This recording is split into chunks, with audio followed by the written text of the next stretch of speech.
All right. Hello again, everybody. Welcome to another exciting episode of the Kingdom of the Kael Isles. For those of you that have been watching my daily December vlogs, you will know that I am very much unwell, but we haven't played in like over a month, and I really want to get the next storyline going and everything. So we are going to run a game tonight. It's going to be a little bit weird for everyone involved, and it'll probably be a little bit short, but it should still be fun. To kind of catch everybody up with where we are in general. The group was originally hired to get rid of this pirate that's been troubling the Eladrin magocracy that rules the Kael Isles. They killed him by blowing up his ship. Other stuff happened. They met a necromancer who did weird things with dead bodies and dead beholders. And then they joined this resistance movement to attempt to overthrow the Eladrin government. Since joining the movement, they have been looking for allies and trying to arm themselves so that they can fight this very, very powerful controlling government better. They recently just came back from an underwater dwarven city. They had gone to specifically looking for something to help Fade, their resident cleric, construct a weapon that was shown to him by his chosen deity, the Dark Lady. Now that they're back, they've been kicking around a couple other ideas about what to do, and one of the things that they have noticed is that their ranks, while they are growing, skilled fighters are few and far in between. So they've decided to go to the elven city of Olgoth, where a very large arena is that political prisoners, lots of different people are kind of thrown in to fight monsters, to fight other gladiators, things like that. They're going to try and sneak in and hopefully gain some allies there. So, to bring us back to where we were previously, you guys were just about to leave your home base and head towards Olgoth, which will take you a couple of days by sea. So before you guys leave home, are there any preparations that you wish to make?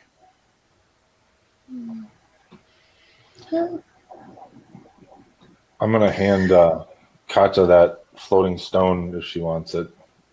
Oh, the iron stone?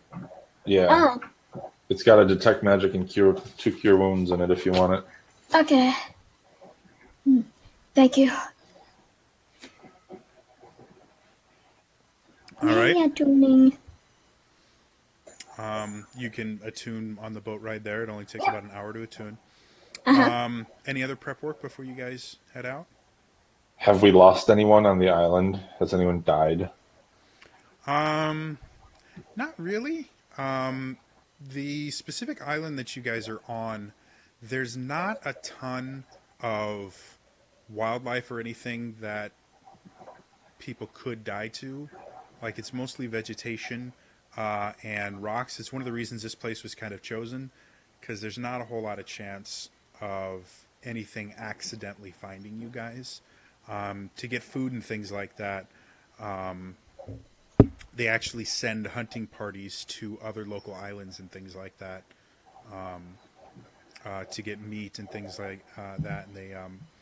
And they do trading and stuff to get all the supplies that they need with people that are sympathetic to the resistance. You guys haven't been involved in any of that stuff directly. You just know that it happens. So, but no, as of thus far, you guys have lost a couple hunters just due to hunts that went bad or that they got spotted by Eladrin while they were hunting or things like that. Nothing Nothing drastic. Nothing that wasn't kind of expected.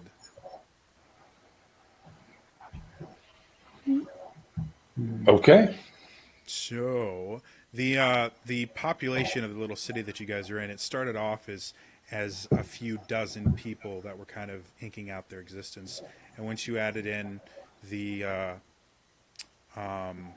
wood elves, whose numbers continue to grow as they send out more parties to find more allies, and the druids especially, you're now looking at probably maybe about 100 to 150 people that live in this area.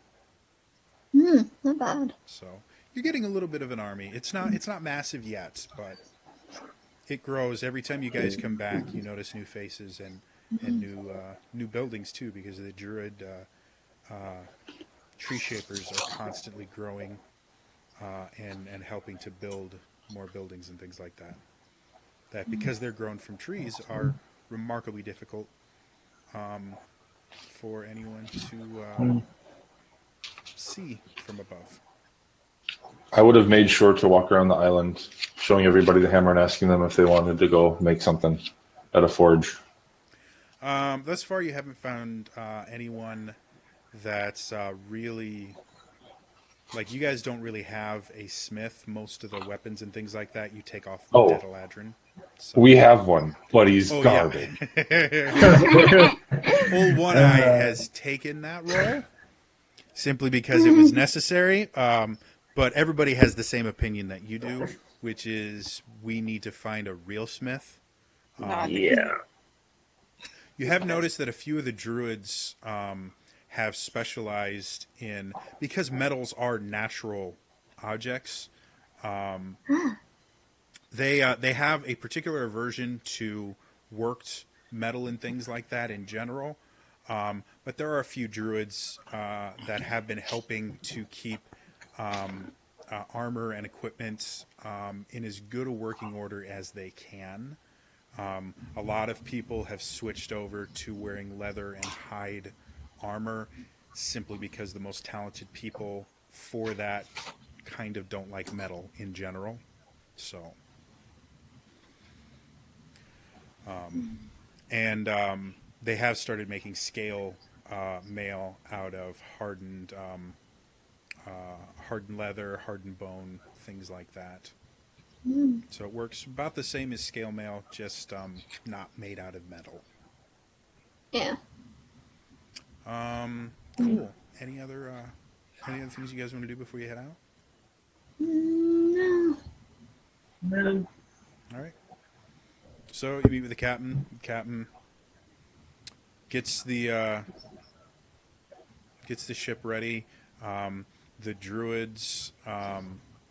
You guys have noticed that there is one of the druids has actually joined the crew of the ship and goes out with them every time they leave, specifically because he makes a fog camouflage to make it easier to get past Eladrin ships and things like that. Because you guys are still like deep in Eladrin territory, and so this makes it easier for you to get into open waters. Yeah. That's good. So as you guys get on the boat, the druid starts to command the elements, and you guys start seeing the skies themselves start to get a little bit cloudier, and you start noticing this chill in the wind, and this very thick fog starts to spread all over the ship, and it surrounds the ship and goes as high as the top of the mast, and then a little bit higher, and then you guys get to the point where you can't even see the actual land, which is only about 100 feet away from you because of how thick this fog has become. And the druid walks over to the guy that's at the helm and just gently places his hand on the helmsman's shoulder, and you watch the helmsman slowly lead you out. And every so often you'll see like a rock drift past, or like a sheer wall go right past the boat that you didn't see before, but somehow this the pilot is steering you guys through very treacherous water and things like that, completely obscured.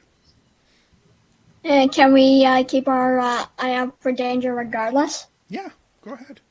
Go ahead and Okay. roll me a perception Perception? check. Mm-hmm. Okay. And using my new dice. Alright.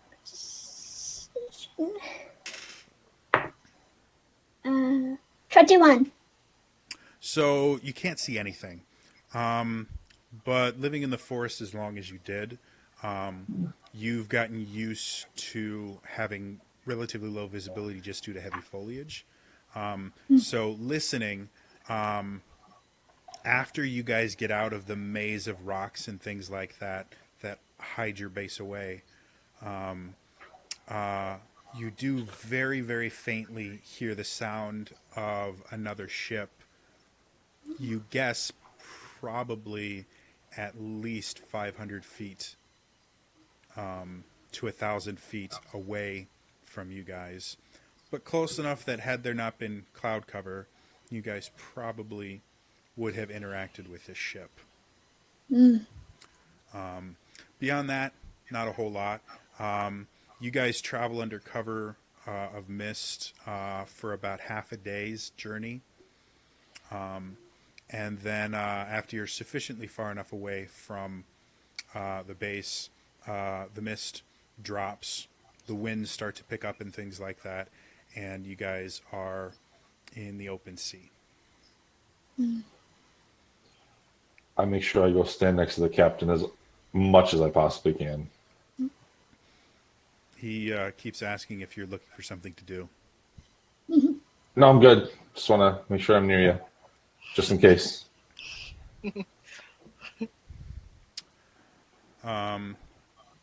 So as you guys are traveling, again, you got a couple of days travel. The plan that has been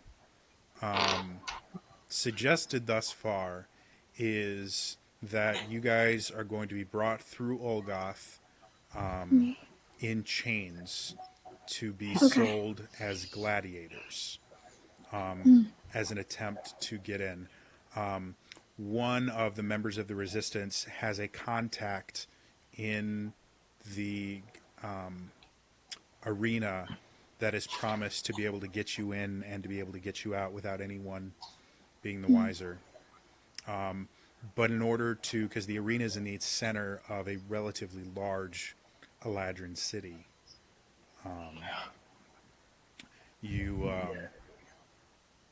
that was the plan that they came up with to get you in. You guys have about 2 days before you're going to get there. You are welcome to come up with any other plans that you would like or make any other preparations, because you will be stripped of your weapons and armor going in there like any good prisoner would be. So what preparation would you guys like to make? I feel like I have a full head of hair at this point of adventuring, probably pretty gruff for an Eladrin. I would like to make some kind of like hairnet that can hide like, I don't know, 10 gold pieces in my hair, just in case we need to GTFO if something goes wrong, if we can get a bribe or something at a door. Okay. I just want to make sure that I have some money on me. Go ahead and make me a that's called a sleight of hand check. Oh boy. Natural 20 plus 3. Wow. Nice. So without actually creating a hairnet, you are you're able to just kind of make a pocket in your more thick hair. You make yourself look like, despite the fact that you haven't had a good Eladrin barber since you left, you've been keeping yourself fairly well kempt. And so you rustle your hair up quite a bit, things like that, so it doesn't look out of place. And then you created like a little pocket in your hair that you can hold a grand total of 10 gold pieces in. Fantastic. Thank you.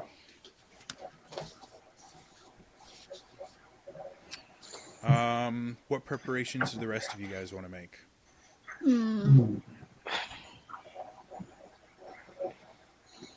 The current plan is they will be smuggling your armor and weapons in. They'll be smuggled in separately. Right. Just because, again, you guys are known throughout the Isles. So when you come in, they're going to check you and stuff like that, and so they don't want anything that could make it look like you guys that something Are fishy is armed. going on. Yeah, Eladrin in general, especially with your great axe, Eladrin wouldn't even have quote unquote found that. It just magically disappeared and appears in an Eladrin warlord's hand somewhere down the line. Nobody knows how it got there. So. I have something else. I think no one else got something. Okay, what? So back when we rescued Elaine's dragon buddy, I took one of the stakes that was in him and some of the electrum shackles. Yes.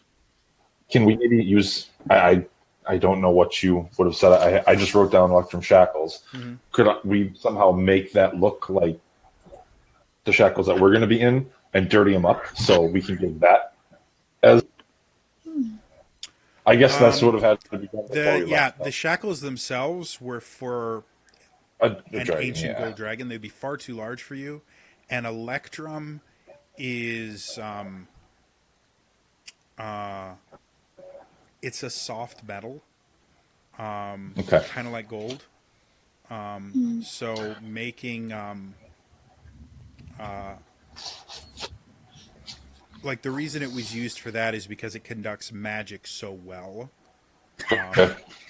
But it would be a very weird thing to place around the wrists of a prisoner without needing some reason to channel magic through them. And then one last thing. The Eladrin that we've encountered thus far have had their rank weapons, and they've been able to like call them to themselves. Is that how we interacted with the paladin? Like he didn't have a sword, but then he just like wished it into his hand. Is that how that worked? There are certain abilities for certain Eladrin that allow them to bond with their rank weapon. For you specifically, you do not have the ability to kind of like banish it into an extra dimensional space and call it to you like that. Okay.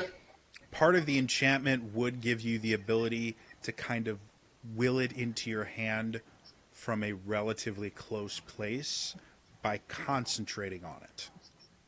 Okay. All right. I'm good. So like from your belt to your hand or from like a table to your hand. But that would require an action. Okay. Thank you. Anything else for the rest of you guys? Are the other like crew members still like training? Because of kind of the nature of this trip and the fact that you guys are traveling pretty directly into the heart of Eladrin territory, no one's really training right now. Like there's a lot of people on watch, and everybody is kind of in a ready on state. edge. Well, they're in a kind of a ready state to where if an Eladrin ship shows up, they can instantly go full sail and outrun the ship before anything bad happens.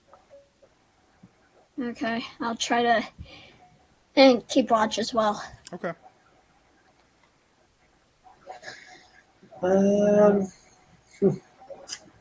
It's time to change up a couple things for good luck. Shaving the head. Okay. Nice. And I imagine by now Alex probably had a bushy ass beard and all. Goatee, and I'm turning that into a goatee. Shaved head, goatee it up. Okay. Make me look. Yeah, if they know what I look like by now, then hard for them. And I had a little war paint on it, just to have. Okay. Nice. Okay, Kratos. Makes sense. Elaine, do you have especially with you being having rogue training. Out of anyone here, you are the one that is most likely going to be able to get away with hiding something on your person. Other than Yeah, technically probably. Kata, Yeah, I'm gonna. if they brought in Kata as an animal, all of the stuff that you're wearing Yeah, merges with your form. yeah, So true. Yeah, the only Yeah, question would totally. be yeah, which piece would be the best suited for the job. Probably something small so you can hang out with them. Yeah, Because if you're like a big tiger, they might try to take you away and yeah, put you. yeah, that's true. Just turn into a squirrel. Could could I still have my thieves' tools on me? sure, make a sleight of hand check. Oh god, which one of you dice do I want to roll first? It's been for. That's not where I. Ooh, it's good. Sleight of hand. Okay, well, it's a 19 naturally, so I mean, if you want me to add Yeah, the it's 6 to it. you. You're not able to get the entire thieves' tools into places. You are able to get um, a rake and I can't remember the other half of a lockpick set. Basically, a very simple lockpick set um, and the equivalent of a screwdriver type thing, something that you can use to attempt to disable traps, but you won't have full access to all of the different gizmos and gadgets in there. So picking really difficult locks will be more difficult for you, or disarming very intricate tracks will be more difficult for you, but it'll still be possible. Good.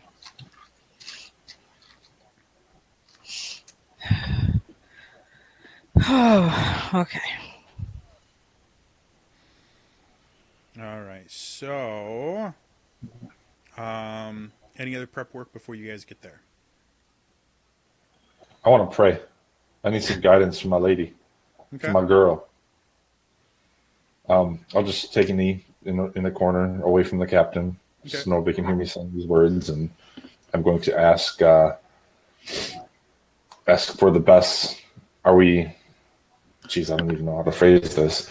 Um, I guess I'm not looking for a direct response. I'm looking for a feeling whether or not this is survivable. Make a religion check.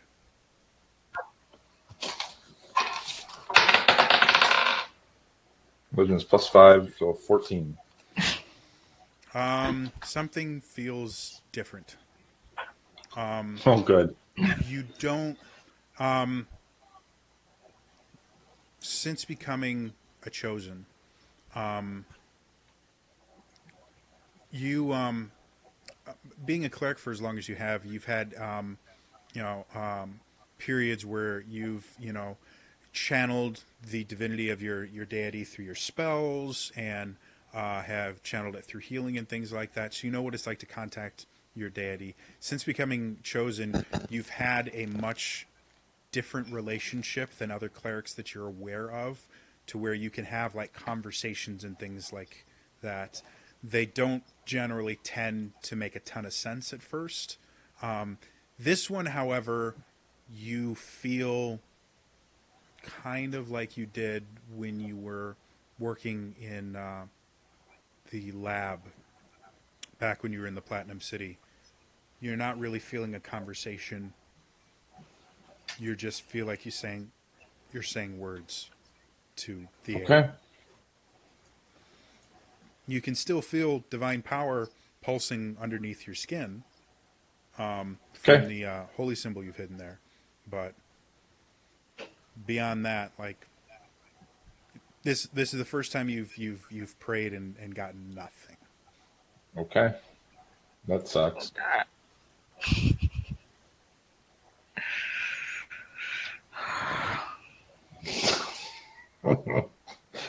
Onward ho. So as you Oh guys god. get closer, Avok, you are the only person in this party that has the possibility to have been here before. just because Olgoth is a very popular place for shore leave. While the city itself is a ladrin, humans live here, dwarves live here. There are wood elves that live here. They're in slavery, but they're still here. So I'll let you decide if you've ever been to Olgoth before, but you're the only one that has the possibility to have been here.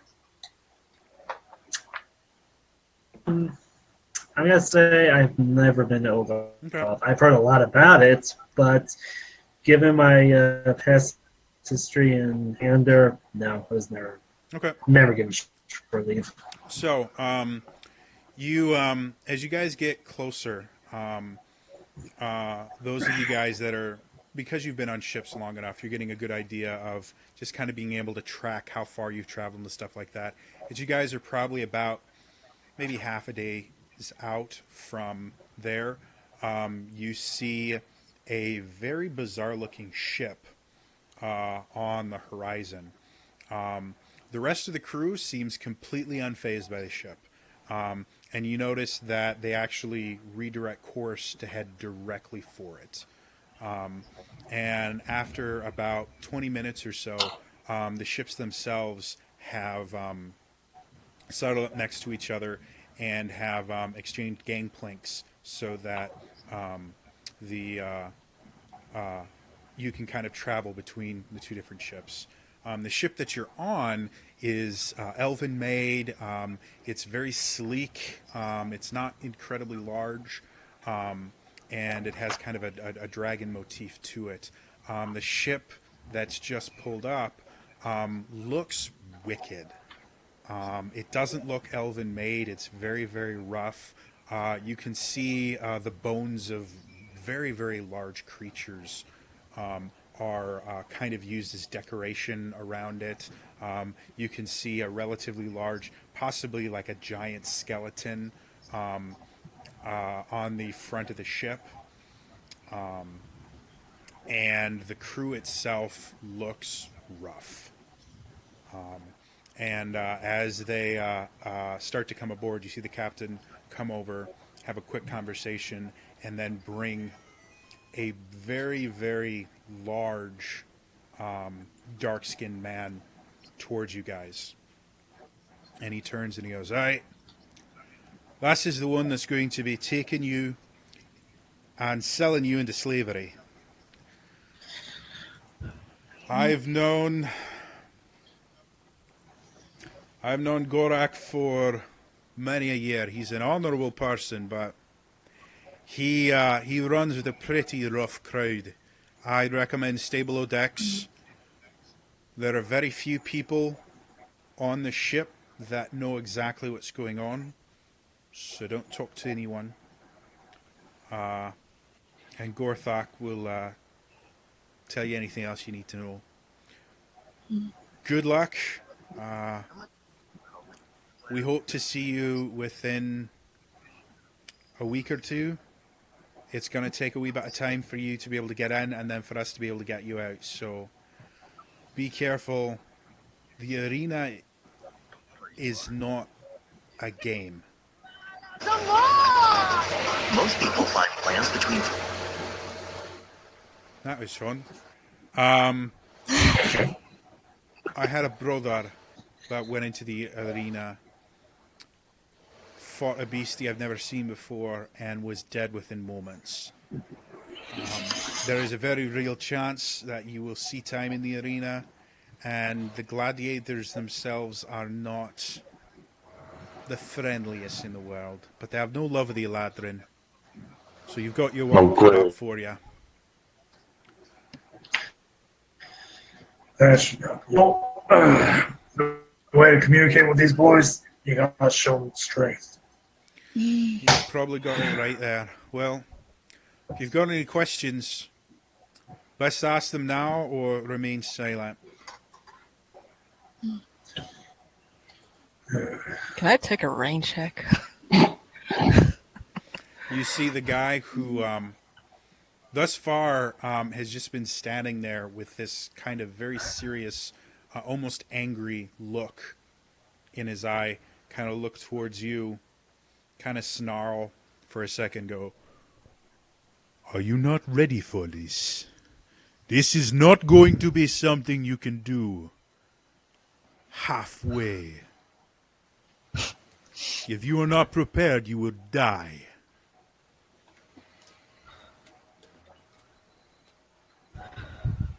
I start taking off my armor. Me too.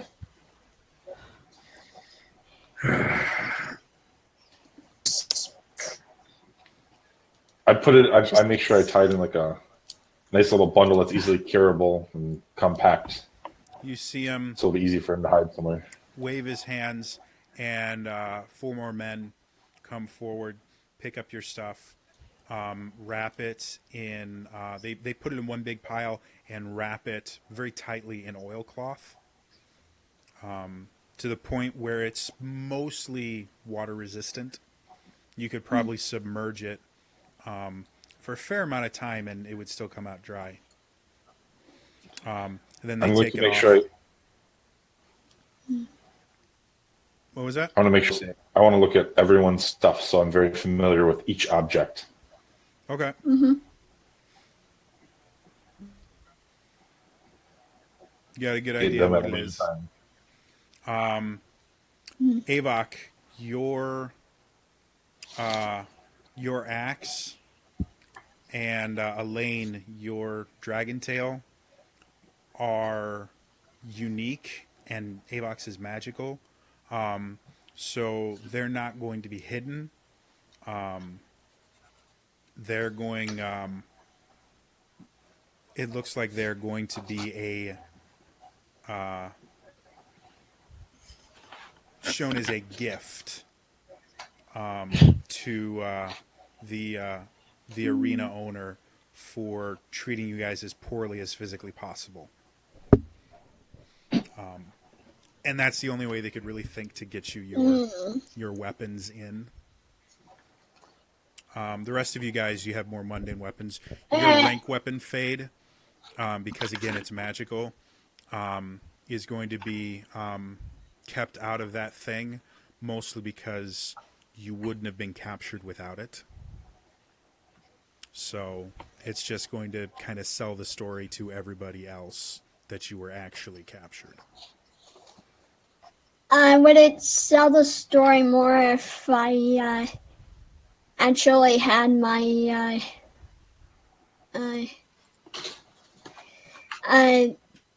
the bagger on my neck that has my focus, or should I take it off and put it with my armor?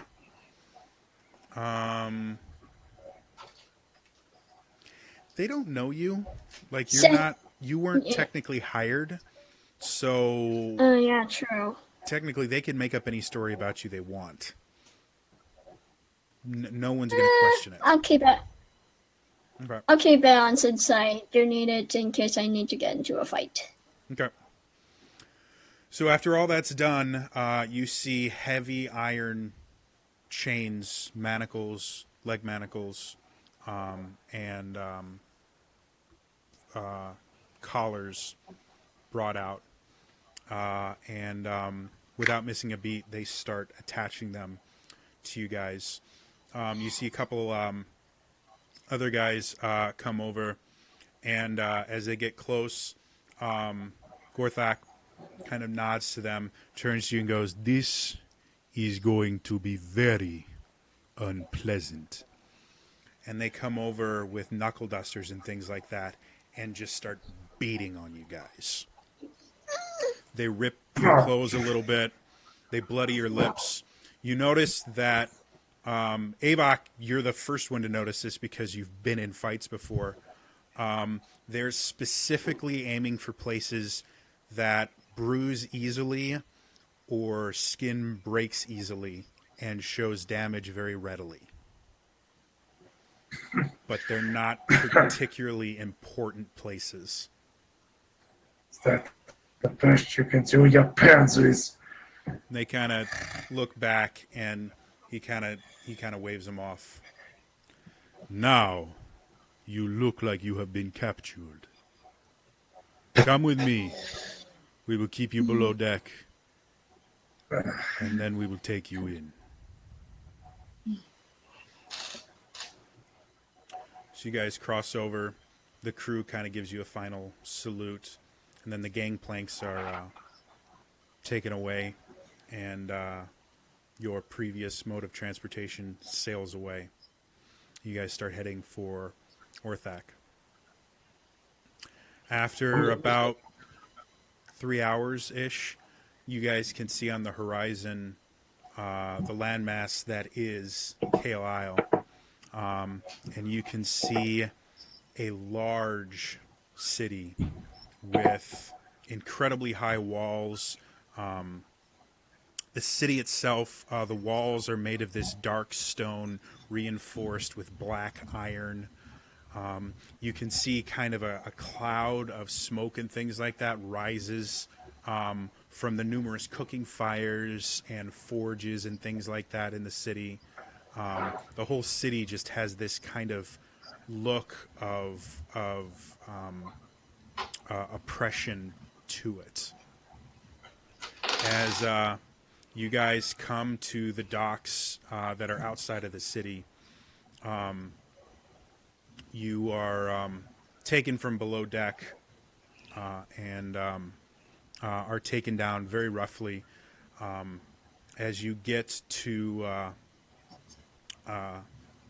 the end of the dock, you see an Eladrin in full military dress uniform, standing there kind of at attention, sneering at this human that's bringing these unnamed people here. And he kind of looks and he goes, "Who are you, and why are you on my dock?" And Gorthak pushes Fade down in front of you, in front of him, hard enough that you kind of hit your knees and fall down pretty far. And he goes, "Do you not recognize the scourges of the sea? These are the ones you have been looking for. I have come to sell them to the arena. I want to see them fight and die."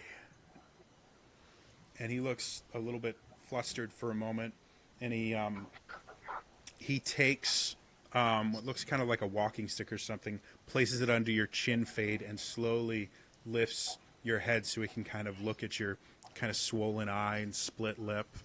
He looks at you and like, "You. What is your name?" Are my hands shackled in front of me or behind me? In front of you.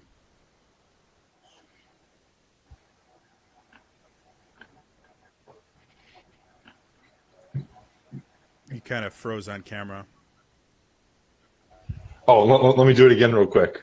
I'm itching my forehead with that middle finger. Okay. As you do that, you feel the side of your face erupt in fiery pain, and you taste blood as you see Gorthak has just kicked you across the face and go, "You will answer him, or you will die before us." I look back, smile. I am the one, Fade of House Moonbreeze, that you have been looking for. Wow. This is, you can see he seems rather pleased with himself. He's like, "This is, this is quite a day, quite a day. I'm afraid I'm going to have to take them from you. Obviously, I will certainly give you credit, but it would be in everyone's best interest. These are dangerous criminals. They will most definitely attempt to escape before they're put in the arena. I have a legion of men at my command. We can take them in. So if you wouldn't mind, I will make sure." And as he starts to take your chains, you see something that everyone except Kata is really surprised to see, which is Gorthak steps in front of him, grabs his hand, and slowly twists it back into a very awkward and painful position. And he goes, "No, these are my prisoners. I will sell them. I will make the money." And you can see on the tip of his tongue, the Eladrin is about ready to just rebuke this human for touching him. And then he kind of looks back at the very intimidating crew that has suddenly appeared behind you guys with their hands resting on their weapons. And Gorthak continues, "My crew caught these traitors. My crew beat them. My crew mocked them. My crew captured them, kept them. My crew will take them to the arena. You can come with us if you are so afraid of them. We have no fear at all. They attempted to fight us and did not succeed." He's getting a little bit flustered. He's like, "Remove your hand before I remove it for you." And he kind of smiles, lets the Eladrin go. "Of course. May my men pass." "Fine. Go directly to the arena, and I want you gone within the hour. Do we understand?" And he does this very kind of showy, almost insulting bow. "Of course." You know, "And it's 4 gold pieces to use the dock." You see him take some money out of a coin pouch on his belt. Gives it to him. "We appreciate all of your help." And he picks Fate up very, very roughly and starts pushing him forward. And since the rest of you guys are kind of attached to him, you're all kind of forced forward as well. Would I be passing the Eladrin like closely? Just Probably within about 5 feet. He keeps his distance a little bit. Why, did you have a specific thing you wanted to fair do? enough. Over to the store. Just put some at his feet. See you soon. And you see him kind of seethe a little bit. And you guys get off of the docks and you start heading in. As you come to the main gates, you notice that they don't look like they would be, that they even work anymore. They're 2 very large wooden doors made mostly out of shorn tree trunks. But there's not much more to it. You can see the battlements of the walls and everything have sharpened pikes and things like that on it, making like climbing over specifically something that would not be an enjoyable experience. But the doors themselves just seem to be permanently open. And as you come through, you start to get the idea as to why. The first thing you notice as you come through is the overwhelming smell of the city. You can smell cooking meat next to rotting, garbage. You can smell bad cologne and cheap perfume. You can smell all these different other things. Kata, you specifically are noticing a few plants that you know are poisonous, being kind of hawked as like cure-alls and things like that. You can see on every corner and thing as you're kind of being driven through here, you can see slaves ready for auction of every race except Eladrin. You can see cages where they have really vicious looking animals, dire wolves and bears and tigers and things like that, that seem to be auctioned off and sold as things that people can send into the arena to try and make money and things like that. You also pass quite a few places that take bets and things like that on the arena itself. And after you've gotten inside the city proper, the arena itself can be seen from anywhere in the city. It's this massive 10-story tall building, circular. You can see at the top of it there are more of these spikes and things like that. You can see heads and other things that have been thrust upon them. You can see large chained windows and things like that, and you always, no matter where you are in the city, you can hear this kind of noise behind it.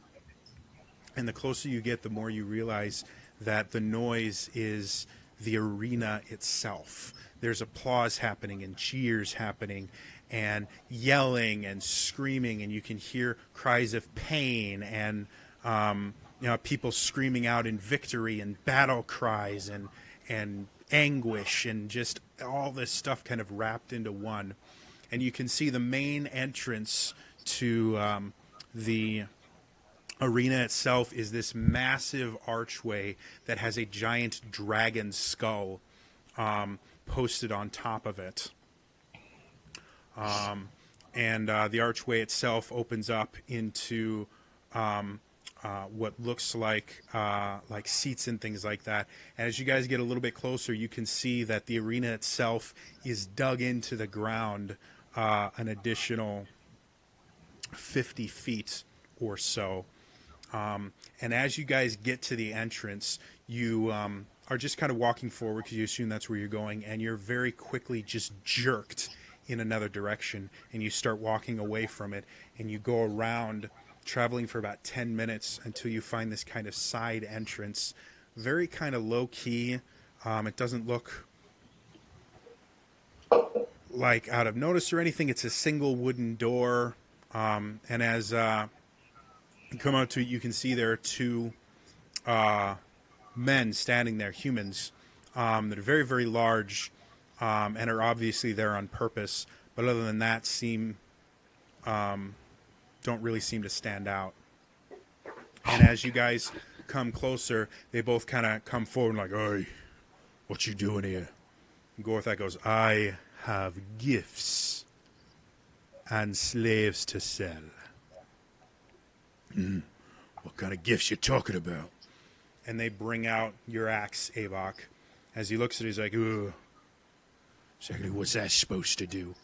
And without missing a beat, he picks up the axe, and there just happened to be an animal kind of running around, and he just flips it over, slices the animal in two, obliterating it. You can see the axe glow a little bit with its enchantment somewhat activated. He's not attuned to it, so he can't really control it, but it's obvious the axe itself is got some power to it. And they're like, I think he might like that. All right, take him in. So they open the door, and again, you guys are rushed in and move much faster than you have been before. And you're kind of pushed and prodded, and you see cells and things like that traveling past, and eventually you come to a very poorly lit room. In it, you can see a man, another human, sitting at a table that's obviously been elevated to make him look larger than he actually is. He's sitting there. There are stacks of money and paper and things on the desk. He's wearing nicer looking clothes, like nothing you would ever see an Eladrin noble wearing, because the materials are all wrong. They're cotton and wool and things like that, and Eladrin wears silk and other much, much nicer things, but they're cut to look like nobility clothing. And so he's sitting there, and he sees him comes in. He's like, "Hello, so my good friend. Seems to me I've been told you have something for me. Now, what do we have here?" And Gorthak again kicks Fade to the ground and goes, "I have the most wanted prisoners in the entire kingdom. And I want a good price for them." And he kind of looks over, he comes over to you, looks at you, he's like, "Don't know who he is. He's looked like could have picked him up anywhere. This one's probably not even a real Eladrin. Look at those ears. It's probably some stupid wood elf." How dare you? And as you speak, you again feel a sharp pain, this time to your back, as you feel your back kind of side ribs area, as you feel a kick hit you and knock the wind out of you a little bit. "You do not speak, traitor." And so the guy goes, "Well, he certainly has the arrogance of an Eladrin. What about the rest of these? Like that one there." And he comes over to Avok, kind of looks at him. He's like, "You look all pretty today, don't you? With your little makeup on there. You thinking of meeting a nice lad? Maybe getting married?" Well, it's just a test run. You see, I was low on blood. What you find on me? He walks over to Elaine and you.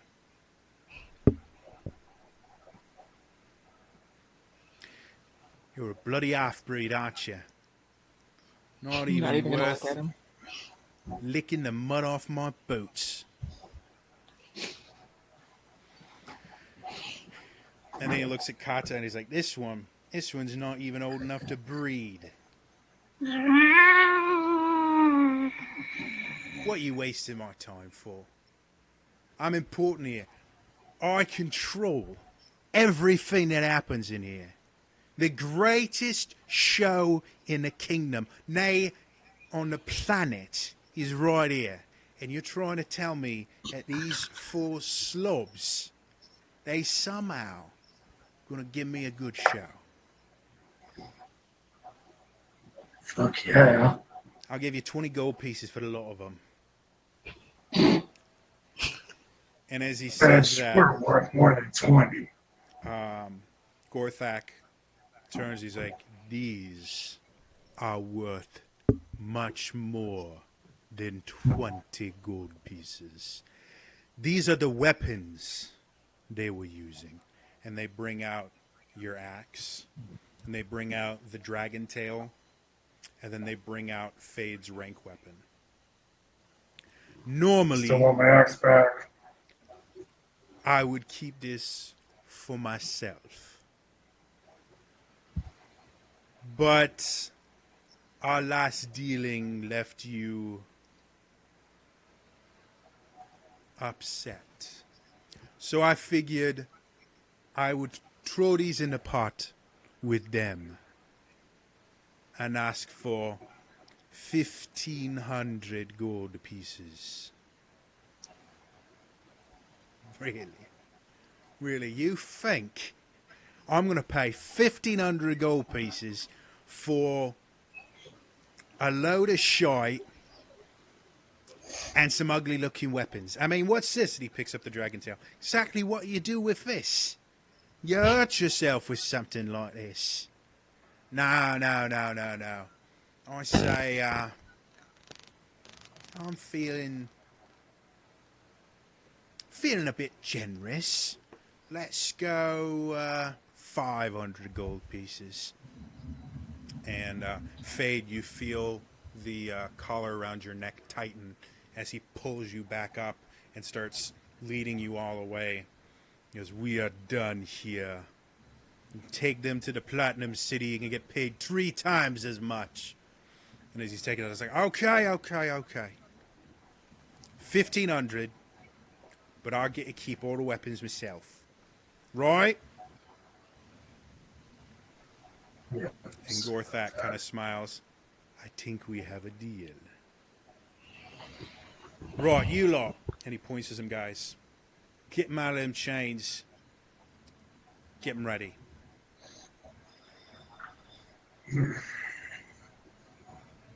And 2 very, very large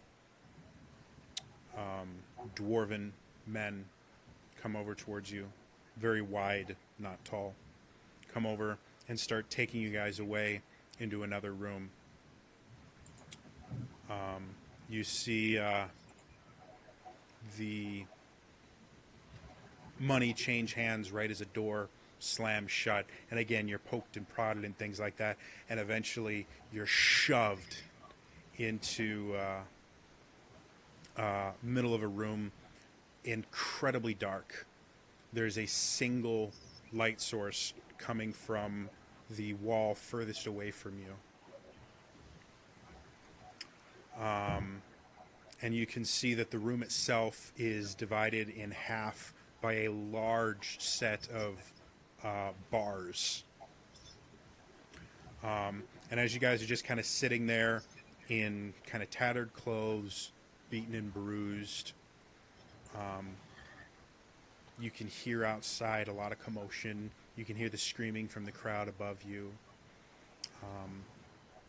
But nothing else. The door was closed and locked behind you. You guys are just kind of sitting there now. What would you like to do? Cast light, look around. Make me a concentration check.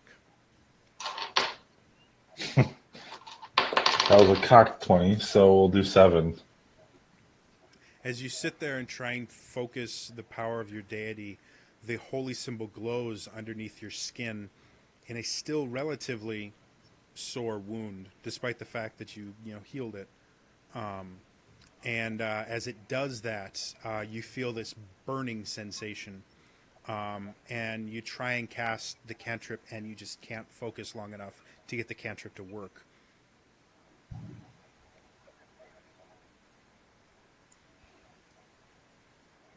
Can we stand up? We're just tossed in. It's a relatively large-ish room, probably about 15 foot. The room itself is about 15 by 30.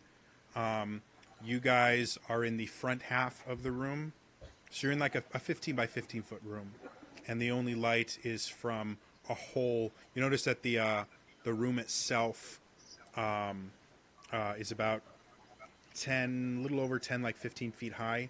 And there's kind of a small, like 4-inch square hole in the wall opposite the gate that some light is shining through. So you guys can see it's dim light, but you guys can see even without dark vision. You notice the ground is sand.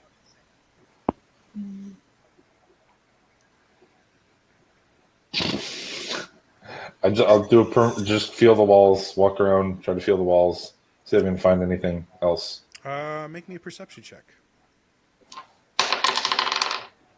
That's another natural 20, because I'm awesome. Damn. So as you're going So 26. around, looking around, you're feeling the walls. They're very rough-hewn stone, bricks, and other kind of misshapen rocks that have been mortared together. But you do notice something. There's a seam on the far wall that, had you not been looking kind of intently, you would have missed completely. But you get the idea that the far wall is not a wall, it's a door. The entire wall is a door. Interesting, okay. I very quietly let everyone know that I found this. That interesting. So, we can assume we're alone right now? You don't see anybody. I mean, The yeah, walls someone are could be thick. outside. So, in Again. hushed tones, I want to just confirm exactly what our plan is. So we're here.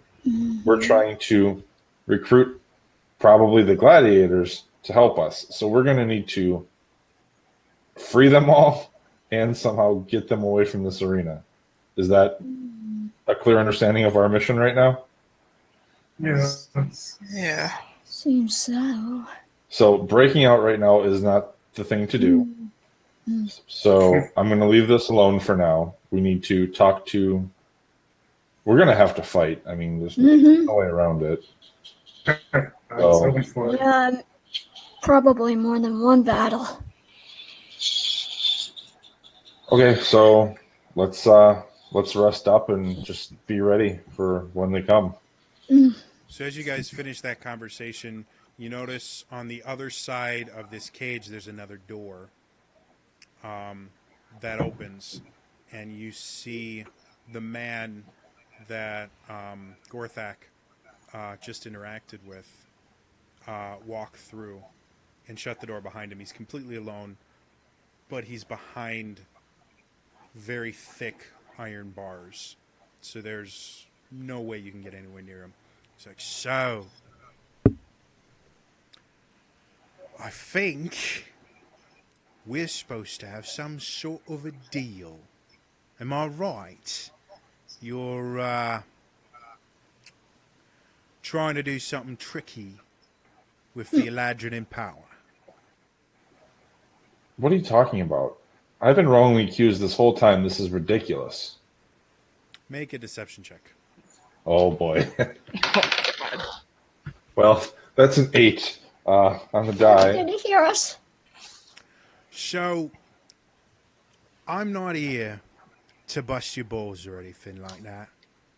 I'm also not here to help you. See, I've been paid already. I've made my money off this deal. But what I said before is right. See, I'm the most powerful man in this city. I control this entire place. I get to choose who lives and who dies. And you I'd like to live, please. lot want to take that away from me. You want to take my biggest money makers and you want to skip town with them. Uh-oh. I just don't see the benefit for me, right? What race is this guy? He's human.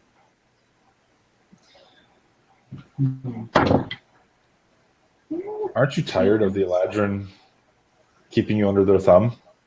You mean the Eladrin that pay me glorious amounts of money to get rid of people that they don't like? You mean the Eladrin that come into my town and compliment me so that I give them the best seats in the house? You mean the Eladrin that come in and give me magic items and give me amazing bits of shiny so that Yeah, the that. people they don't want to live through not only die, but they die the most gruesome death physically possible? You mean those Eladrin? Yeah, them. No. Why They're my not? best friends. I want to be your best friend. Well, I just don't think it's happening, man. What I will do for you, you guys, you would have noticed this earlier that there's kind of like a trap door or something on the roof. You see it slide open, and a large package drops down and lands with a thud. It is a large package wrapped in oilcloth that looks very familiar to you. See, I don't care what you wear when you die for me. In fact, I'd like to get a little bit of a fight out of you. Because I can get people to bet against you before you die. So go ahead, put on your armor, get your weapons out, do whatever you want. Because you're going to make me a lot of money, and then you're going to die.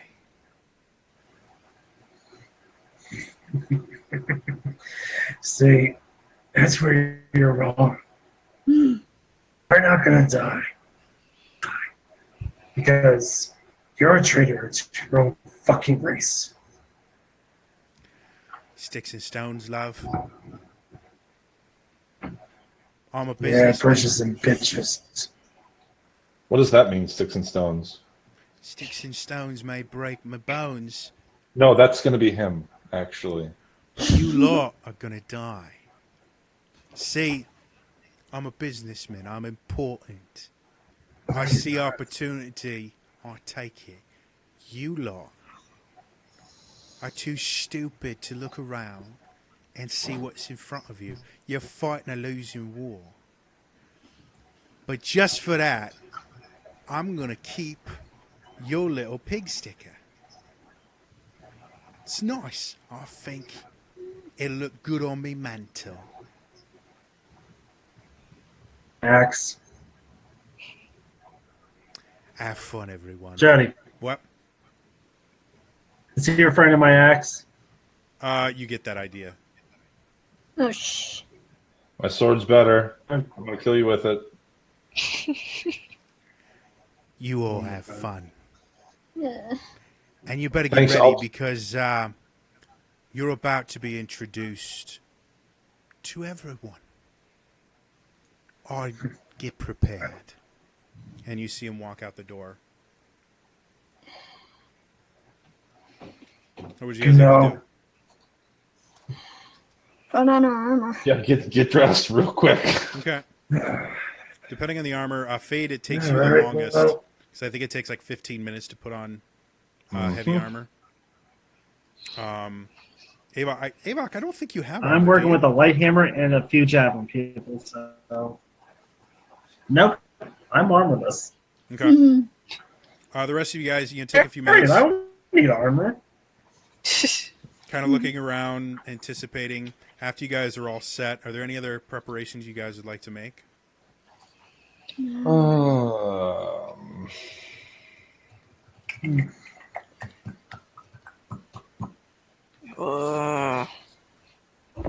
But No. I So can't as you guys I guess anything. I'll throw a bless on us, and that'll be it. Roll me a Do concentration you guys check. have any, So, like any weapon extra? Sorry. go ahead. Do you guys have like any extra weapons that could be useful to me since I'm working without my best What one? are you talking to? What do you want? I've got two maces, one hammer, one light hammer, a long sword. You can have a long sword. I'm not going to use that. Is it the I'll take plus the one long that you sword. supposedly gave to me? Nope, I have a normal one too. What? I have Let a me tool give- belt for weapons. Let me give him the plus one. I'll work with the normal. Because I'm not going to use the the plus one. long sword. Okay. Wait, I have to tune to that, don't I? No. It's just a A master. It's standard No, I plus don't. one weapon, you do not. Attunement Okay. is for more complicated magic items. This is just a standard plus one longsword. I want that back, though. All right, so before I cast this spell, I can see that this is going to be an issue. A holy symbol is essentially an etching. Can I quick carve a new holy symbol on my shield?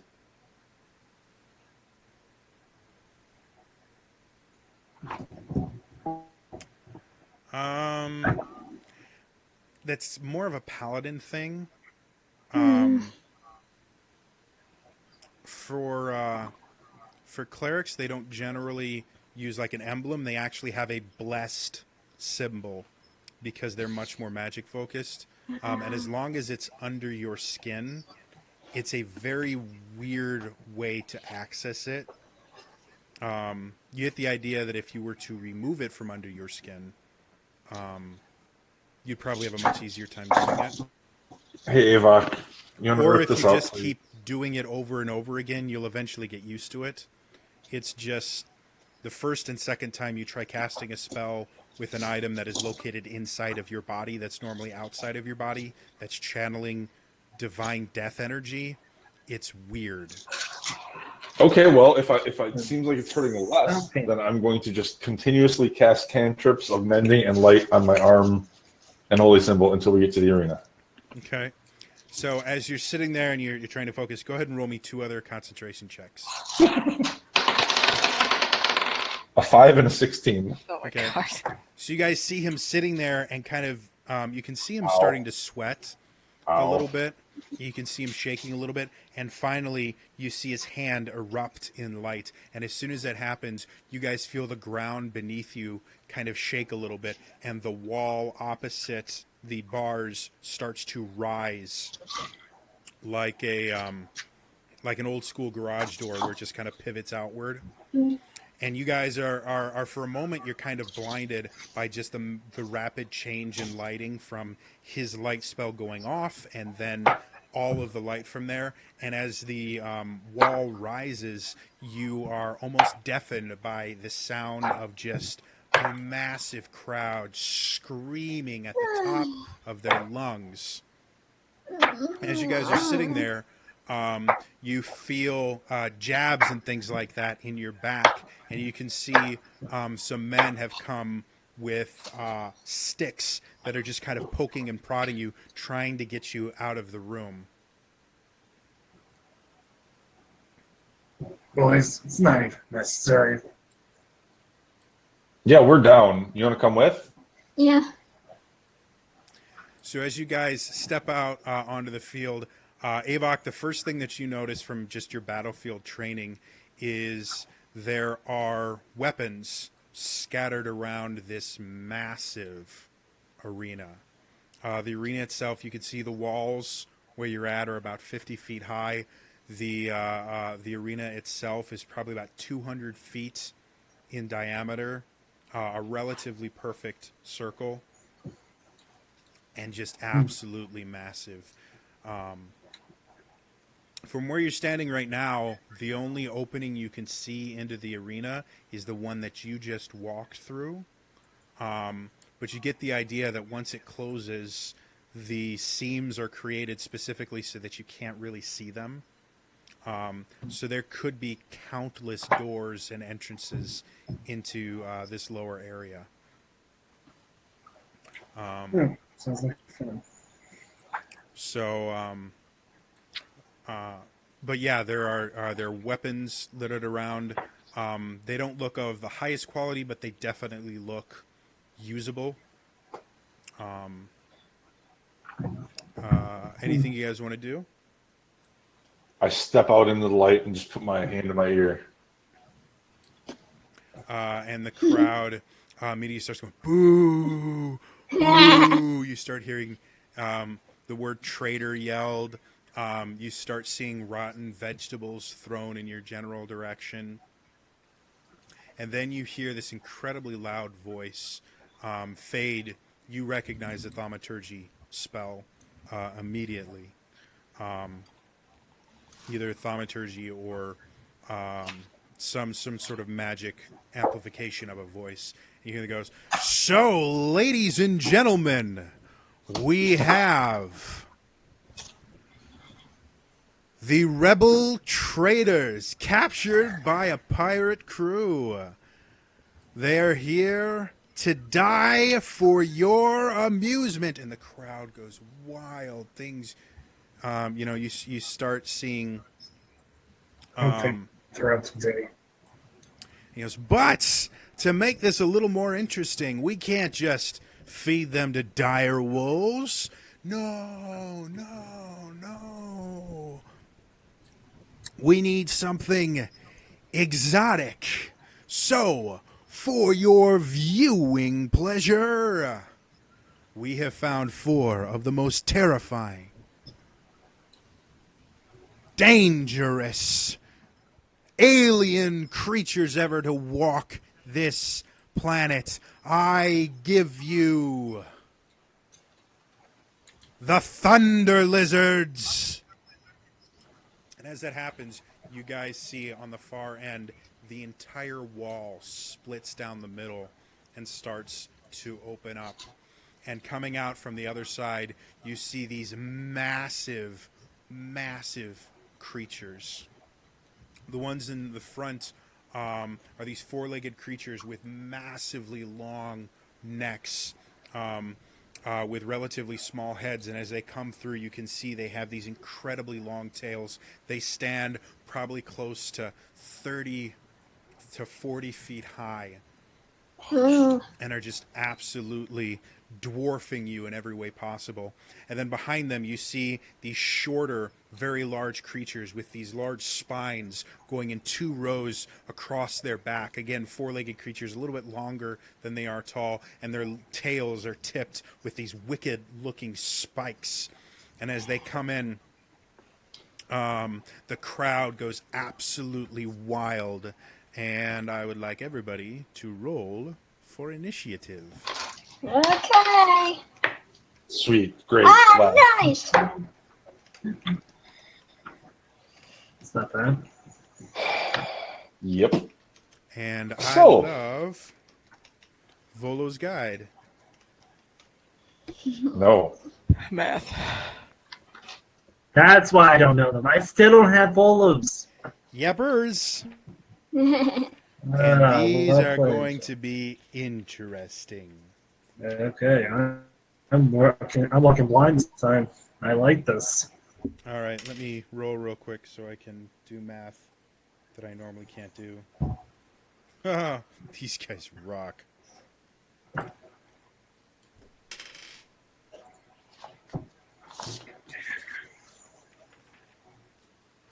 When you said Thunder Lizards, I was immediately thinking Teenage Mutant Ninja Turtles. Instead of I think of the hears. I was like, you idiot. All right, Avok. 18. Kata. 21. Damn. Nice. Elaine. 17. Fade. 9. Yellow goes last. All right, so when initiative originally starts, you guys are about 100 feet away from these guys. Kata, you are up first. What would you like to do? Okay, so how many? Like, There's a total of 4 creatures. okay. There are 2 of the massively large four-legged creatures with the super, super long tails and long necks. And then there are 2 of the shorter creatures with the like plates on their back and the spikes on their tails. Okay, I think I'm going to use my bonus action to transform into a saber-toothed tiger, and I pounce right at one of the big lizards. Am I at least 20 feet? How many feet? You're currently 100 feet away Oh, from okay. the big ones. The shorter ones are behind them, so they're about 150 feet away.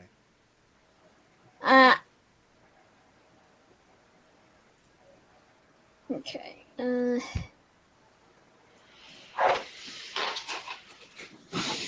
I'll definitely transform into a tiger, and then I'll move 30 feet towards them, Okay, and then my turn. excellent. That brings us to Avok.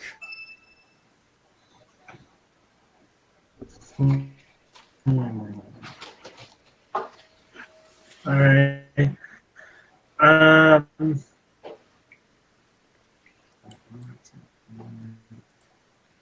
right. just gonna run up 40 feet, hold my action. Once they are coming at me, I will attack them, and that'll be my turn. Okay.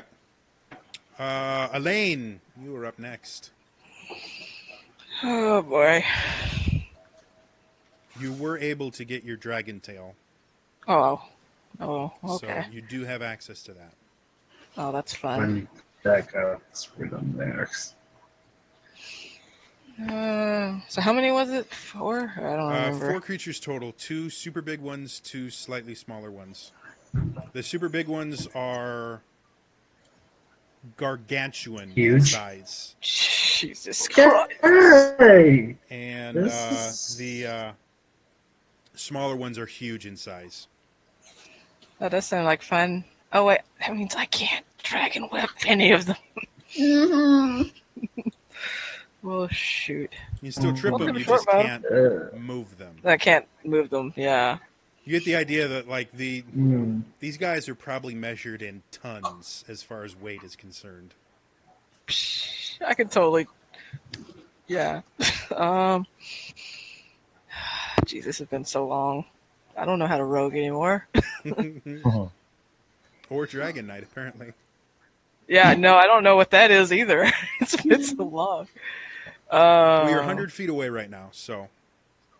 Oh, well, really won't be able to do anything. I could take pot shots with my short bow, so I'm going to move up 30 feet and shoot one of the smaller ones with a short bow. Okay, they're 150 feet away, so after 30 feet, they'd be 120 feet away. Well, I can freaking do that rogue thing, cutting action, Okay. and then do that dash, my bonus action. So that's 90 feet then. Okay. So would I be close enough to shoot then? Because I don't know. I'm Without having a hard disadvantage, time I mean. remembering what a crossbow is. Let me Does pull up anyone my. have me with him right now? What did my hand? Mine's buried. Yeah, hold on. I'll check. I want I it to should be write the 60 feet ranges. for a light crossbow. Let They're me short see. range, I mean. I can look real quick. This is called being a wonderful DM, folks. Normally I would know all of this stuff, but yeah. Light crossbow, light. Oh, that's definitely probably not gonna hit. 80. Says 80/320. So Okay, so if you travel 90 feet, you very easily can get them, but you'll be 10 feet away from the really big guys. So what do you want to do? I would be how far away from him? From where you start, you're 100 feet away from the big ones. Like after I move, Um, after the 90 feet. 90 feet, you would be 10 feet away from the really big guys and 60 feet away from the smaller ones. Okay, let me move back 20 feet Okay, so now 30 and feet shoot away. one of the small. Okay, Yeah, let me shoot one of the small ones. make me an attack roll. Remember, you're blessed. I don't know what that means. You get Add a D4. D4 Oh, add a D4 to what damage or? Sure. to the I- attack roll. Tackle. Okay. It's been a while. Let's see. Yeah.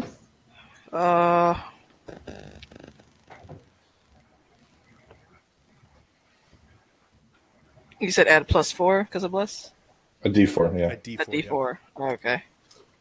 Because I'm probably going to need it. 17? Yeah. 17 hits. Go and roll damage. Yeah. Good thing I have the damage die written down. I don't have to look that up. 8 plus 3. Wait, which one's it? 8? Damn it. 8. I rolled a 1 on that, so that's a big old whopping 4 damage. All right, so you guys watch as Elaine runs forward, pulling his crossbow to bear, kind of slides down his knee, fires a bolt, and it plants itself in the side of one of the platy, spiky creatures. And the creature kind of howls out in pain, but looks more angered than anything else. Anything else you want to do with your turn? No, just gonna, probably wet myself a little bit. Fade. The two big boys within 5 feet? Of each other? Sure. No. They're probably about 15 feet apart. She'll touch one of them Okay. from a distance of 120 feet. 14, so 20 to hit, and damage is 7, 3, 10. 10 necrotic to one of the big boys. You guys watch as Fade extends his hand, and you can see something beneath his skin start to glow a little bit. Fade, you still feel pain when it happens because it's moving around muscles and things like that where it shouldn't be. Okay. But you fire it off without too much difficulty, and you see this hand of necrotic energy come up and kind of rake itself across the creature, which kind of howls out in pain, shakes it off, and looks dead center right at Fade. And then, all right, so I got its attention. Great. Then I'm going to go to the nearest swords. Are there spears and stuff on the ground as well? Go ahead and I make want me a there to be perception spears. check. All right.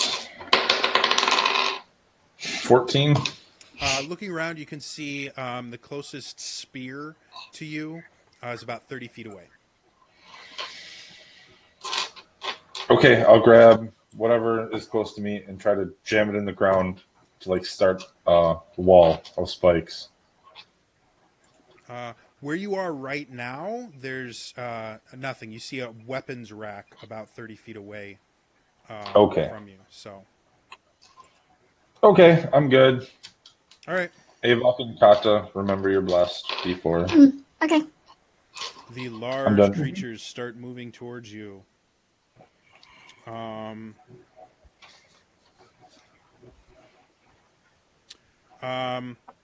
The one that you hit, Fade, just starts running straight in your direction over a lane, just kind of almost trampling him.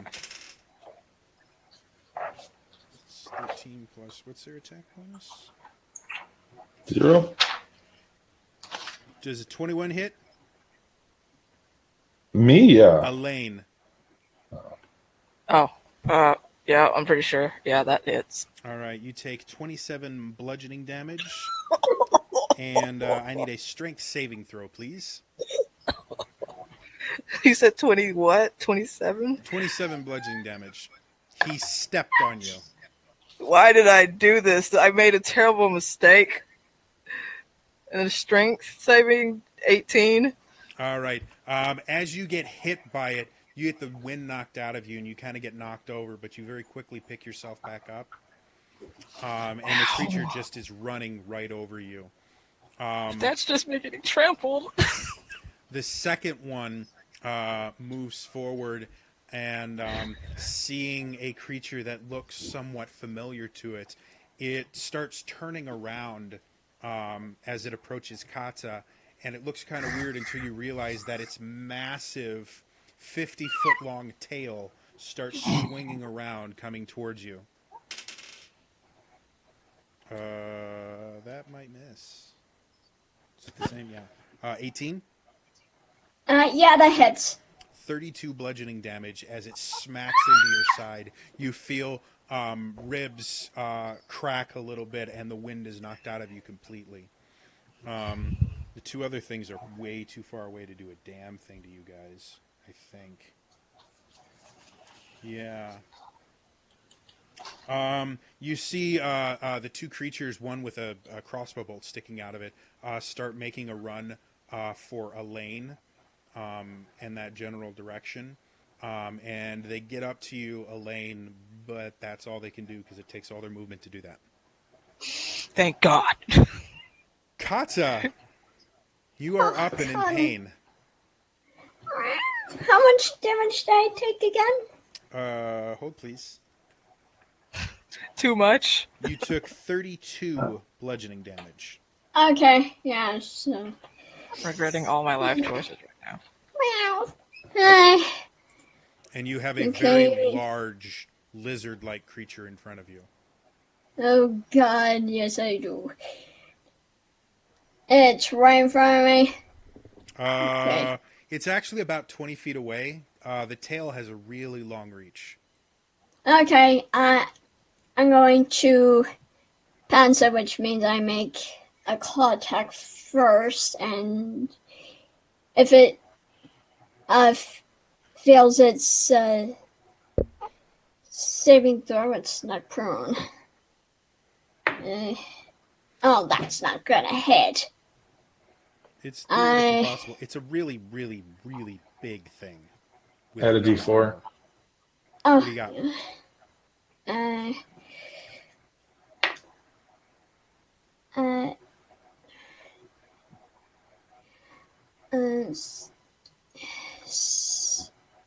uh, 13. Just barely misses as you come up and you dive onto it, but the skin itself is really, really thick, and you're having a hard time finding any sort of purchase into the skin. God, as Did you about add a your D4 to section. that? Yes, I did. Okay, just making sure. I got a natural 4. Ooh, that's bad. Yeah. I Anything know. else you want to do with your turn? I'll use a bonus action to. I'll use a bonus action to heal. Heal. I'll use a second level slot. Go for it. Okay. So you guys watch as Kata kind of gets down and just starts running straight up to one of these massive lizards, tries biting into it and doesn't make any purchase, and as she kind of hits the ground, you see her fur glow with kind of a magical light, and you see a few of the bruises and things like that start to heal themselves. So it's a plus 12. Not bad at all. That brings us to Avak. All right. How close is one of those guys to me? You can get to any of them at this point. Pick one that you want to do. Okay.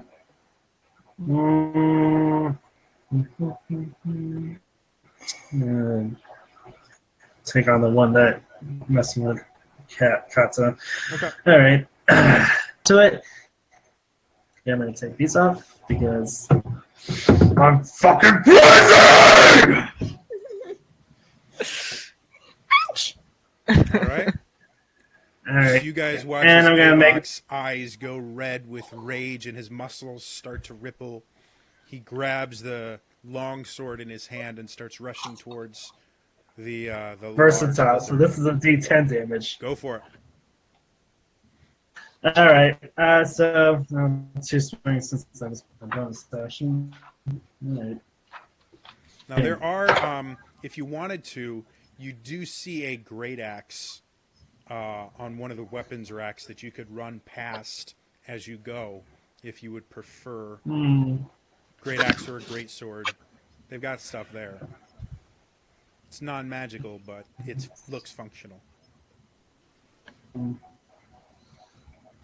No, I'm just stick with the Go for it. sword. So, anyways, yep. 18 plus. Yeah. So that's a 26 to hit. Misses. Nice. You actually rolled too high. Roll your damage. Jody, you know you're out of it. Nice. Nice. That's what I want to see. 10 plus 1, 11 plus 2, 13 plus strength. That's going to be 17 damage.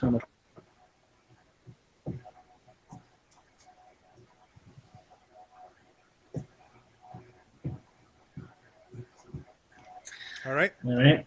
And here comes the second hit.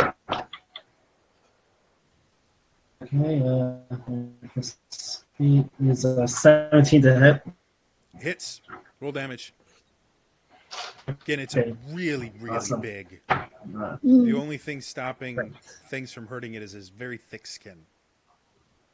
Gotcha. 16 damage.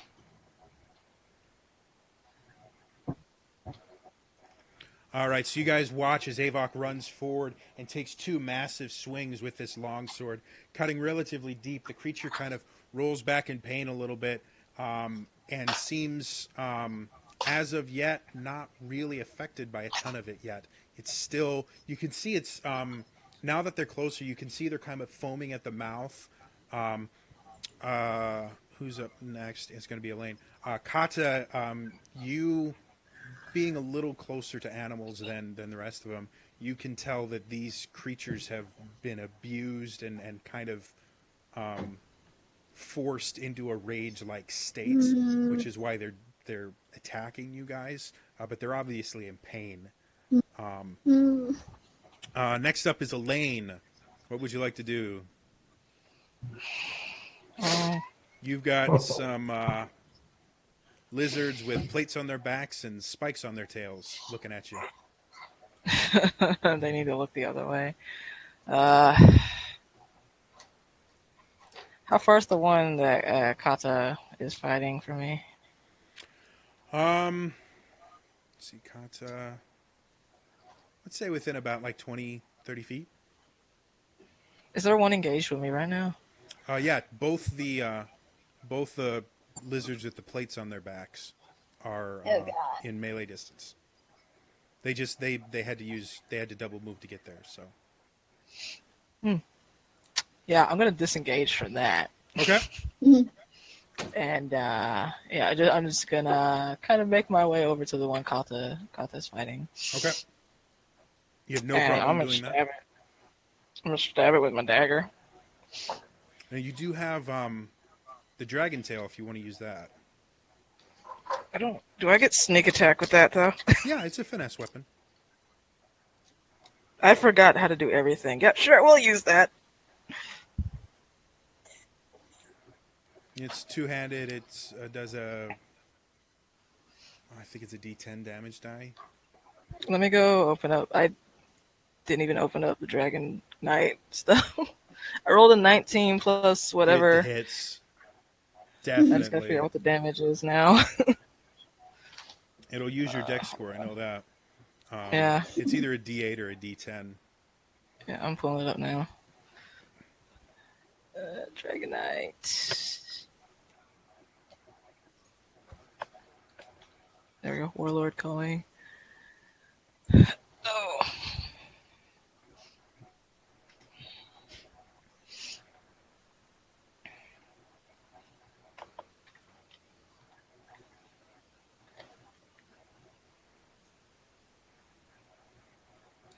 Okay, I got it pulled up. 1d8.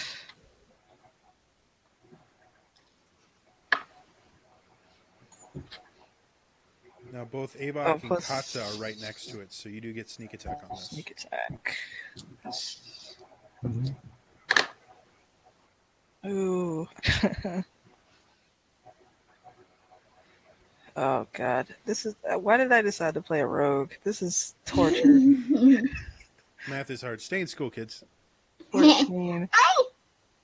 And then that's plus my dex too. Wait, I don't know. Do I add my dex to the attack? I don't To the remember how to damage, D&D yeah. either. Mhm. Okay. 17. 17 damage total. Okay. Yep. Unless I forgot something, but whatever. Because I don't get All the right. dragon die. As you unless- sit there and you guys watch Elaine run closer, and he brings out his dragon tail, starts swinging it. He flings it forward, and it sinks deep into the creature's flesh. And he rips it back out, and it leaves a hole that's bleeding a little bit, forming a small pool of red sand beneath the creature. Anything else you want to do, Elaine? No, that's bonus action. Yeah, that's it. All right, Fade, you are up. All right. So the one that was charging me, can I run up and get very close to him, like within range? Yeah. All right, I'm going to do that. I am then going to Eladrin Misty Step up on top of its neck and with my mace try to like grab around it Okay. and cast Inflict Wounds at max level for me. Nice. It's a 16 to hit. I rolled it all on roll 20. Roll with advantage, Oh, okay. because he would not expect this. 15, so 16 still. That still hits. All right, and I'm going to be doing 62 necrotic damage to him. Because it's the biggest creature on the field. How do you want to do this? I would like to appear near its head and wrap my mace around him, my holy symbol being on the inside of my arm. Ooh. I'm dragging it down its neck, while just leaving like a decaying line down its neck. Okay. So on you its neck, guys slowly- watch Fade get this determined look in his eyes as he starts running forward, and you see him as he gets close. He jumps into the air and vanishes, and you guys really don't know what's happening. But then you hear the creature scream out in agony, and you look up and you see Fade riding its neck down. You can see his arm is actually glowing this dark indigo glow, and you can see as he goes down, he leaves this wave of rotted flesh that spreads from the creature itself, and it lets out this very loud and long scream, and then starts tumbling to the ground. I need everyone to make dexterity saving throws for me. Okay. Easy. 12. Easy mode. Okay. And then karma gets me. Oh dear God, did it get me? You are all still Roll it. blessed. Oh, bless. Sure. Yeah, that'll help. 22. Okay. D4. 19. Okay. I don't trust any of my D4s. Oh, that one rolled a 4. I trust you. Total? 13. What? Yeah, 13. 13? Oh, All right. wait, can So, we add bless to the saving throws? yep. Add bless to Oh. everything except damage. Thank God. Oh yeah, no, that was the saving throw. I rolled a 3. So that's 15. Okay. So you guys all, as the creature hits the ground, you see the sand go in waves as this, 4 or 5 ton creature just hits hard. Fade, you are thrown from it 30 feet away, but you catch yourself and kind of use the momentum to stand back up. The rest of you guys feel the ground underneath you quake and shake and fight hard to keep your balance, and all of you remain upright. Anything else you want to do, Fade? I look at the crowd and hold up one finger. Is it the metal one? I'm trying to win them over. I'm not trying to taunt them. Make a straight up charisma. So we are in That's the a natural freaking one. dark tournament now, right now. Oh, I guess it was the wrong finger. Boo, traitor. wrong finger. I paid for that one earlier. The other large lizard, just kind of reacting to what's been going on, is going to move over and take a swing at Fade. Yeah. Because these guys are remarkably smart for beasts. So Never I mind. can They're attack super, the super stupid. Never mind. It's actually going to go randomized because it doesn't really have anyone to care about. But it still picks Fade. Maybe all the ducks will give a disadvantage? Well, does a 1 hit you? No. So you see it hits start itself. running towards you, and in a similar way to what happened to Kata, you see it run towards you and then start spinning backwards, and you see this massive trunk of a tail start coming towards you, and the only thing you can think to do is dive to the ground as it passes overhead, kicking up sand and things like that. You pick yourself back up as the creature completes its circle and stares at you. The 2 plated creatures that Elaine just ran away from, are they any smarter, or are these all really stupid creatures? They're really stupid. They're all dumb. That's cool. So they don't Good. really know who to attack because enough movement has happened that they've forgotten that Elaine shot one of them. But one of them's still going to go for Elaine. The other one's going to try and attack Kata.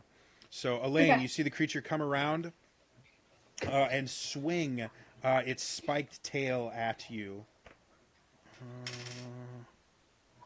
Ooh, that's really, really good. No. Does an 11 hit your armor class? No.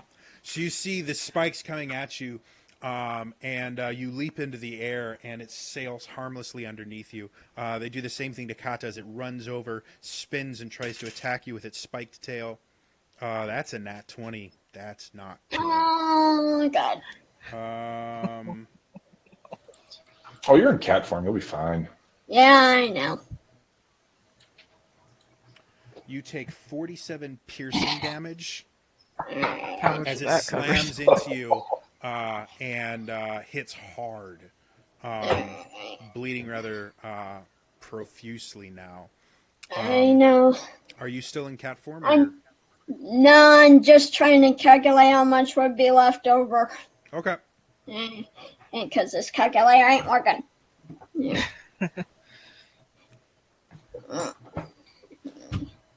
Man, I'm glad I dodged. Hold on, stay I up. would be like probably dead right now because I haven't actually done the math. I just know I'm taking 27 damage. I was just seeing if Roll20 would have a calculator feature in it. It doesn't. Or if it, You'd it think might. it would. I have no idea where, though.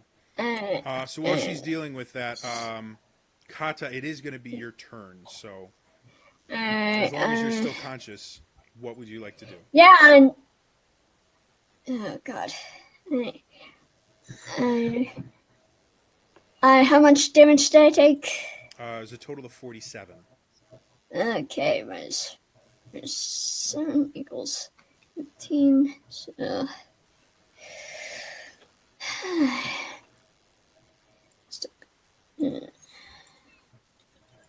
15. Okay, I'm at 58 right now. Not bad. Yeah. Let's see. What? Let's. Yeah, what did I have prepared today? Let's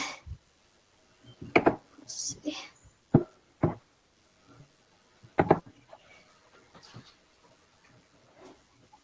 You know what? Let's go for the big guns. I'm going to cast Polymorph on myself, and I'm going to transform into a giant ape.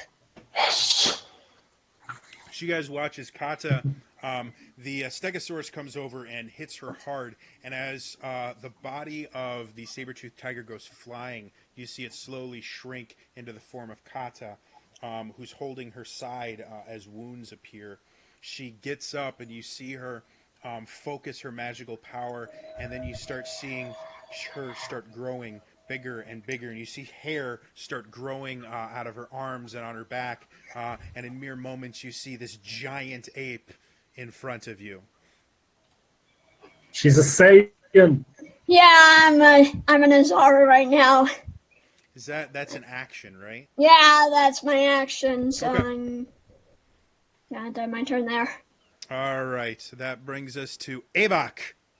There's still one giant lizard and then two smaller spiky lizards. And hey, I attacked that giant lizard and he ran. Oh, I'm gonna. Nobody runs away from me. Okay, I'm gonna go Well, kill technically, the that one that thing you for running attacked is away. the one that died, so... It still ran away. Hey, you kill stealing bastard! All right then. I'm gonna attack one smaller guys then, since Okay. they're probably closer. So, 9 plus 8. It's a 17 to hit. Definitely hits. Roll damage.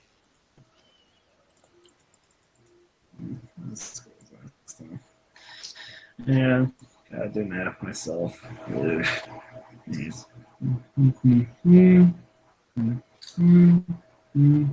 That's 12 damage on the first hit. All right. Okay. Second attack. 20 unnatural. Definitely a So, hit. obviously. Yep. Alright. Nice. 2,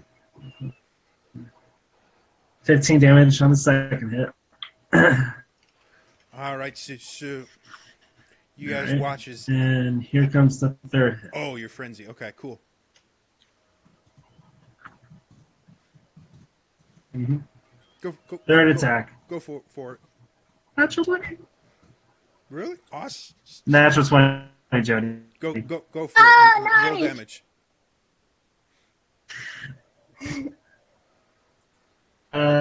So, yeah. Do you have brutal Bad. critical now? That's not till the next level. Oh, So okay. I'm one level short of that lovely thing. Yeah. So, anyways, 62, 20, 17, 19. All right. So you guys watch Avok run up and take 3 massive swings with the longsword, and the spiky creature is now bleeding rather profusely, but still looking for a fight. Anything else you want to do? Oh, I like to see what it does to me. Right. Elaine, you're up. All right. So is that the one? The one Ava attacked, was that the same one that I had attacked before? Or is that the other one? The other. Okay. It was. Okay. I guess I'll swing at it with the dragon tail. Go for it.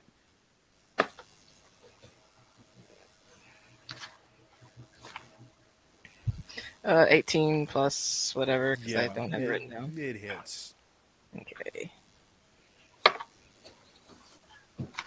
And this is what sneak attack.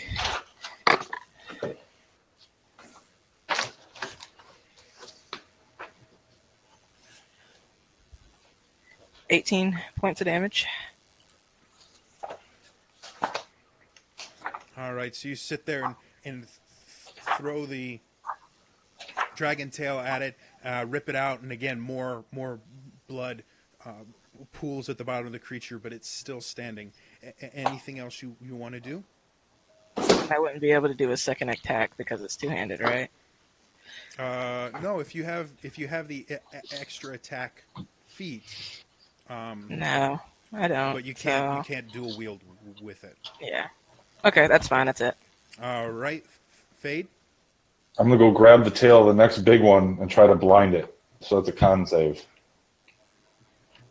I have no idea what their constitution is. +3. Wow.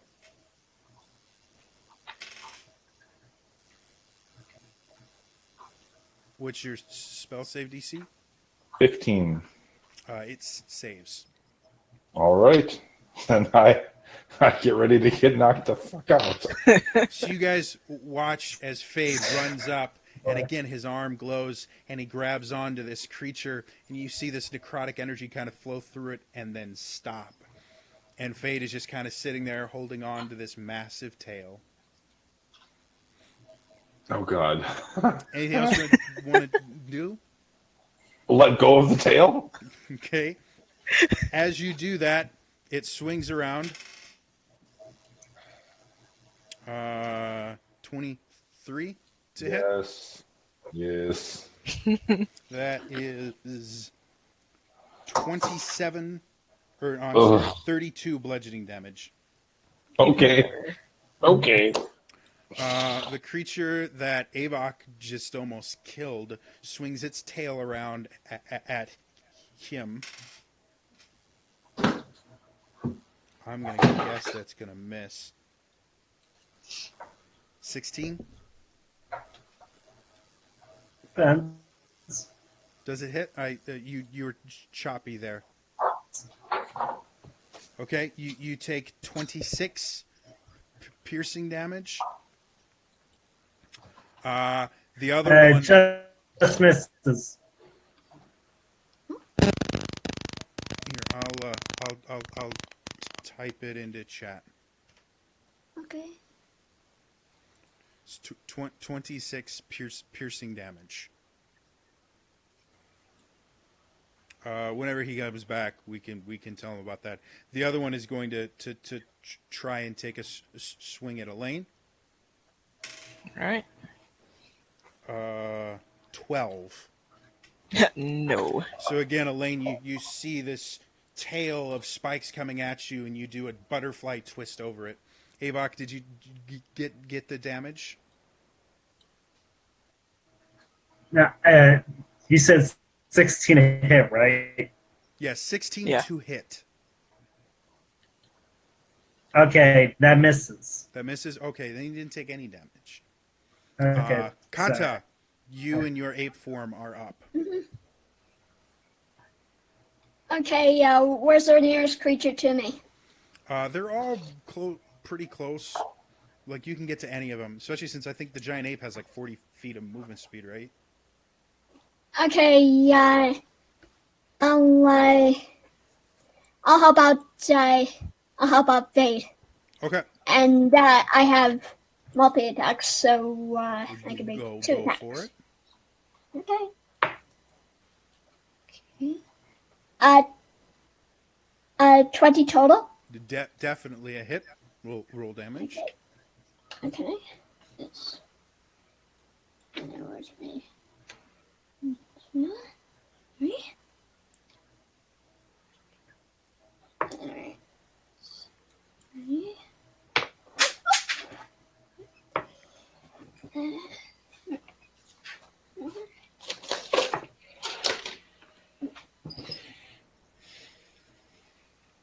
It's, 18 points of bludgeoning. And the next attack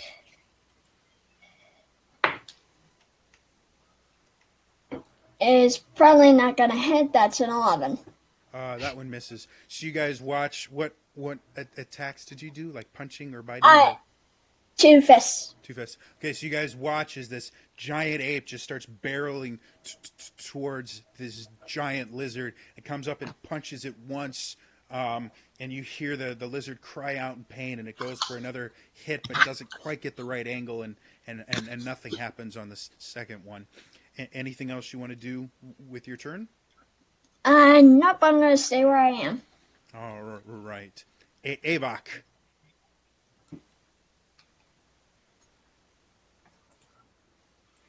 Are you with us, Avok? All right then. The giant lizard and yeah, I'm still here. Okay, go ahead and Can you guys? make your attack.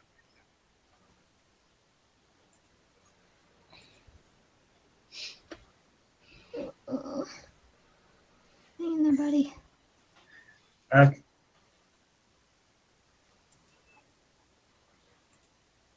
Yeah. Okay. So, yeah. I'm just gonna make an attack against the creature nearest me. So. Go for it.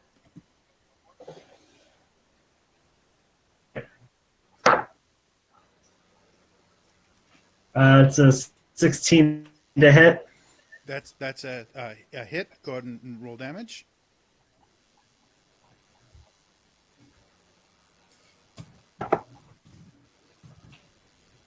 Okay. Yep. It's a 12. And I'm sorry.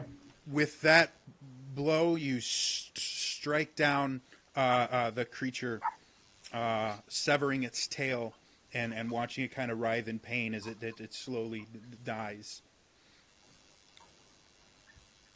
What else would you like to do with your turn? Do I have enough movement to get to whatever creatures nearby? Yep.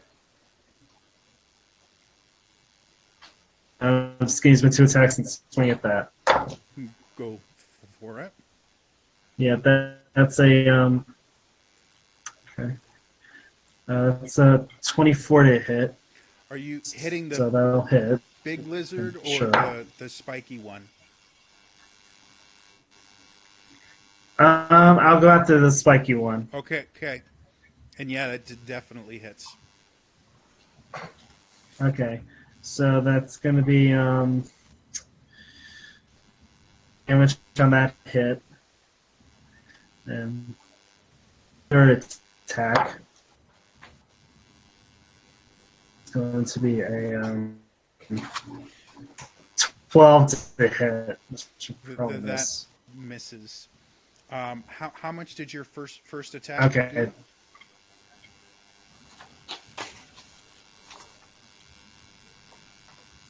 That was a 12 on that previous attack. 12? Oh, okay.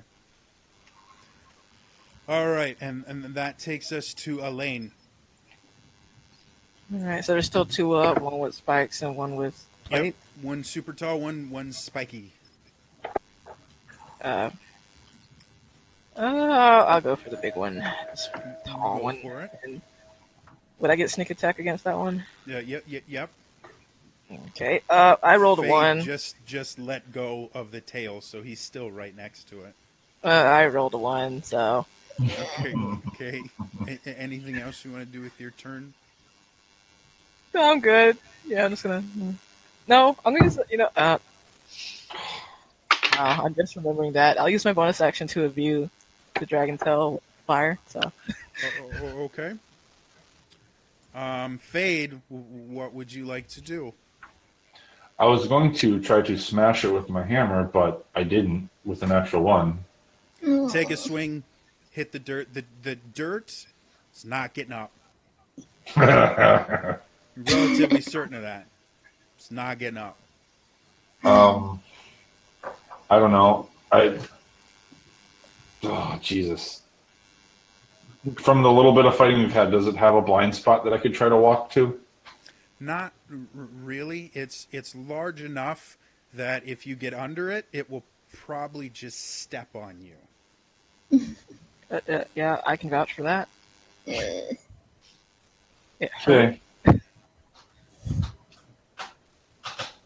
I guess that's it, unless feign death is a bonus action. No, but it is going to try and Real death. Confusion. I think Elaine and Fade are both on the big one, right? Yeah. Yeah. And Kata, are you there too? Yeah, I guess I am. Okay.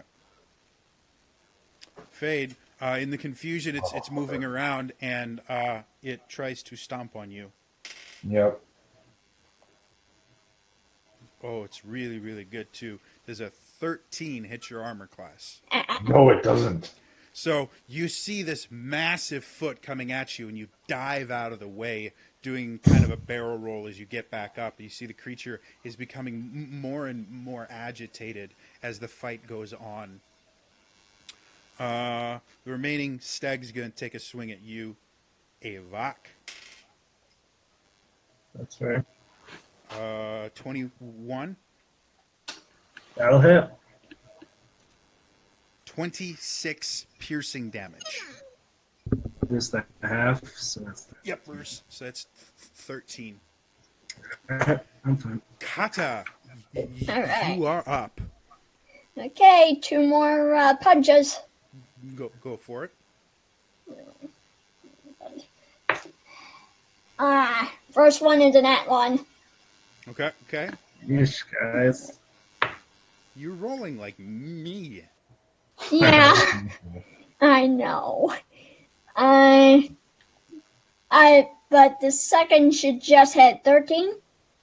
On the big guy, Yeah. as you hit its very, very thick flesh, it doesn't seem to do anything. Darn. Ah, darn it. Anything else you want to do with your turn? No. Avak, you're up. Alright, swinging on the sticks. Go for it. Yeah, first attack. That's a 12 to hit, which I think misses. Mm-hmm. That misses. Second attack also misses. Okay. That's better. That's a 21 to hit. Definitely hits. All What right. was the second attack? Because you just barely missed the first one. I rolled a 2, Oh, okay. so that was lower than my. Yeah. You are still blessed, I Oh, believe. boy. Oh crap! I Hey, forgot about the me bless. I'm too. not Well, gonna for worry Avok, about it. if you Okay. just want to roll it once for uh, the 12, you auto hit on that because its armor class is 13. Nice. I'm not gonna. I'm not gonna do that. I'm gonna take my mistake. So I'm Oh, just gonna. okay.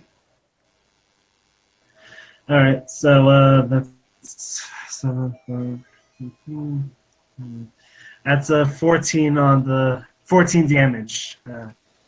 All right, so So again, you guys see Avok come in swinging, and the first attack hits one of the platy sections on the creature and is knocked off. The second one drives again into the plated section, but the third one he thrusts right into the creature, but it still looks pretty dangerous. Anything else you want to do with your turn? that's it. Elaine.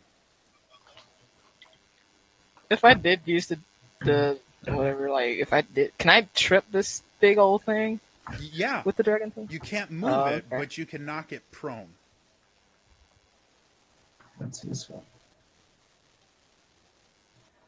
Yeah, anything larger than I think it's a large creature, you can't move, but you still Yeah, knock it prone. this is large. Okay, so yeah, I'm gonna try and knock this thing prone. Go for it. Okay. So that's one draconic power point. Okay, we're gonna use that bless right there.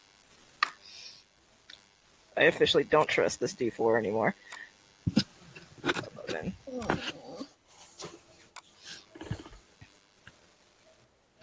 What is the regular attack? No. Have I been doing this wrong? I don't know. It Do I get should be, proficiency on this too? yeah, you get Okay. proficiency, your dex bonus, 17 to hit. definitely a hit, roll damage. Okay. And so it's prone and I still just do regular damage. Ow. I believe so. I'm actually looking up because despite the fact that I actually made this class, I can't remember how it works.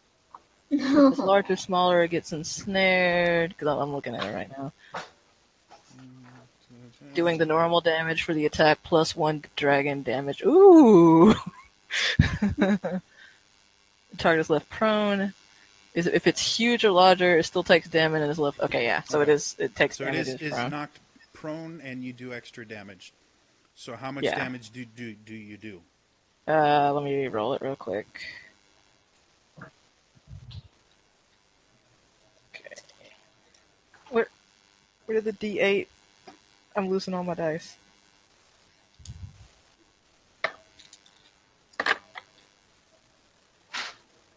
And I can add sneak attack to this, right? Yes, you Okay. can. And the damage die. Because I think you still, it says specifically you make an attack, right? Yeah, it says it's part of the attack, so I Yep. wasn't quite sure. Okay. As long as it's a weapon attack, you get this sneak attack. Okay.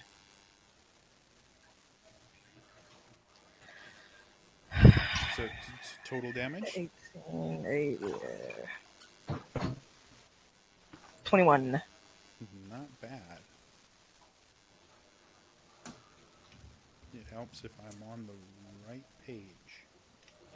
All right, so you guys watch as Elaine sits there and starts spinning the dragon tail around, and you see him infuse it with draconic energy, and he throws it forward, wraps it around one of the giant tree trunk-sized legs of the creature, and rips it back. And as he does, the spiked edges of the dragon tail rip the flesh from the creature's leg, and the creature falls down prone.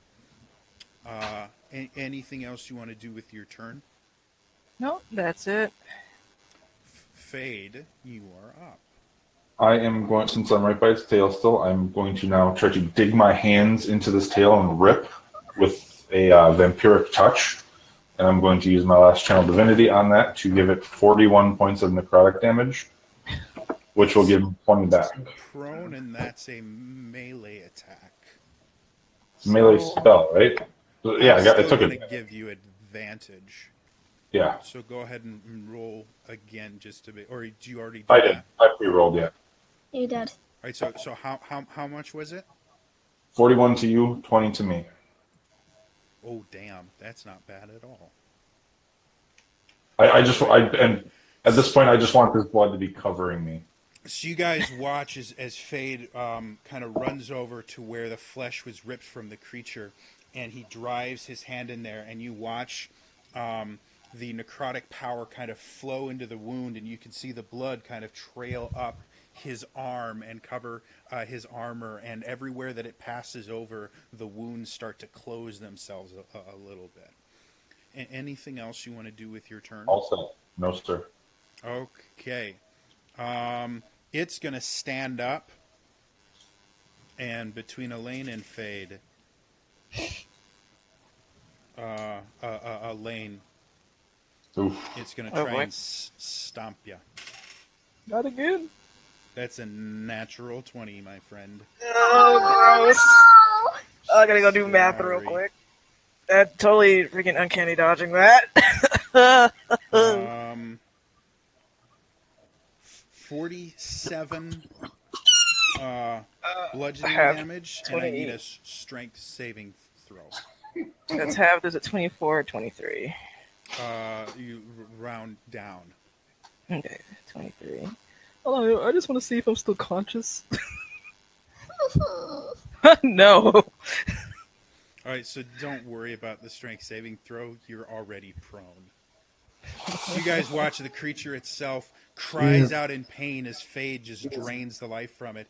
It kind of rolls a little bit, finally stands up, and as it stands up, one of its feet lands on Elaine, and as the foot moves to a better spot for its own stance, you guys see Elaine in a crumpled mess in a pool of his own blood. That's him. The other spiky guy is still really good friends with you, Avok. That's a natural 2. You're not that good friends. Kata, you are up. all right, more punching. I hope I The actually roll well. boxing gorilla. All right, so.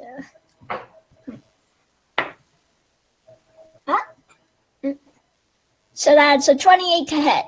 It's definitely a hit. And roll the natural 19. All right. Oops.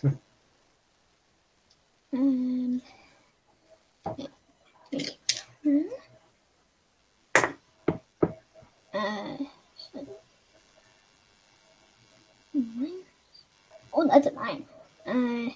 7.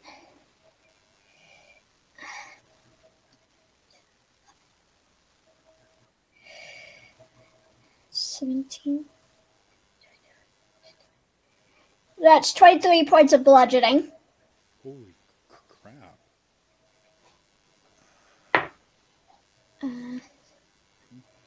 And the second one is 16 to hit. That's a hit. Roll damage. Okay. Please be dead. Avenge me. Because that's exactly what you want. A large 4-ton creature falling on you.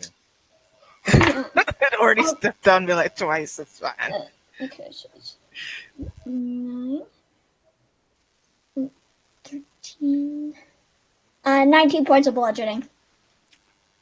How do you want to do this?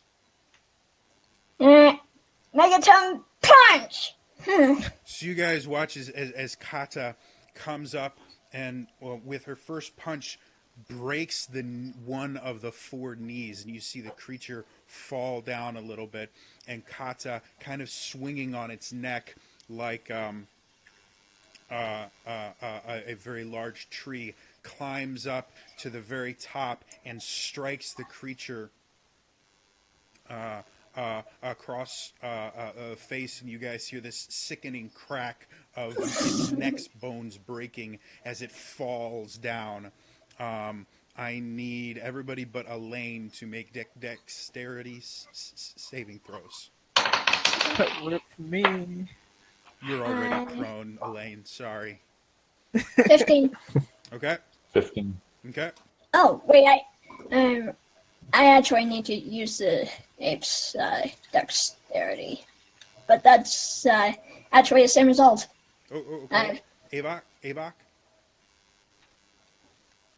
You're muted. 18.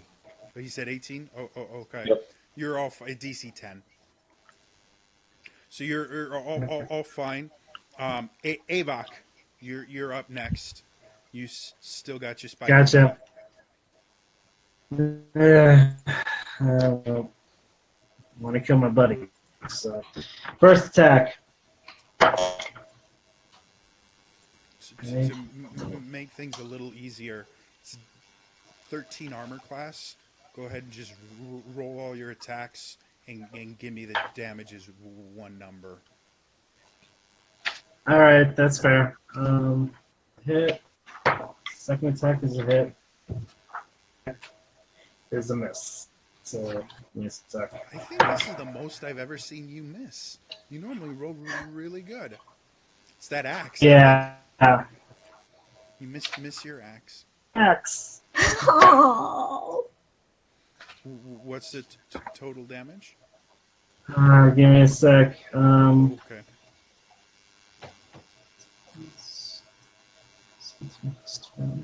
That's 29 total. All right. The creature is bleeding very heavily. Elaine, I need a death saving throw. Oh, right, yeah. I'm unconscious and stuff. That's an 18, so I'm good. You're good. Fade. I will third level cure wounds her, which I will roll in just a moment. But then I'm going to try to help her up and y'all get the hell out of here.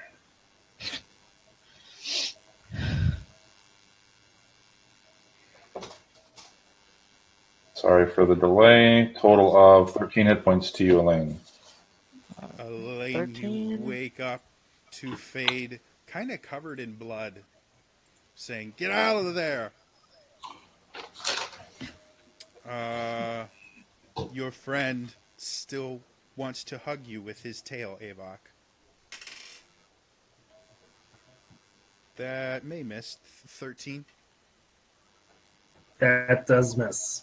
All right, so again, this time you just move the longsword in the way and catch one of the spikes on it and just block it with the blade and growl at it. Kata, you're up. Okay. There you go.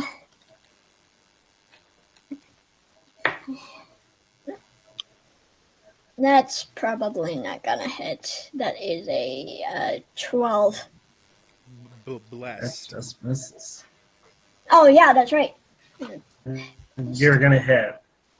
Yeah, you hit. You can't roll lower than a 1. Yeah, Yeah. Roll damage. yeah. It's reminding me. Oops. No damage.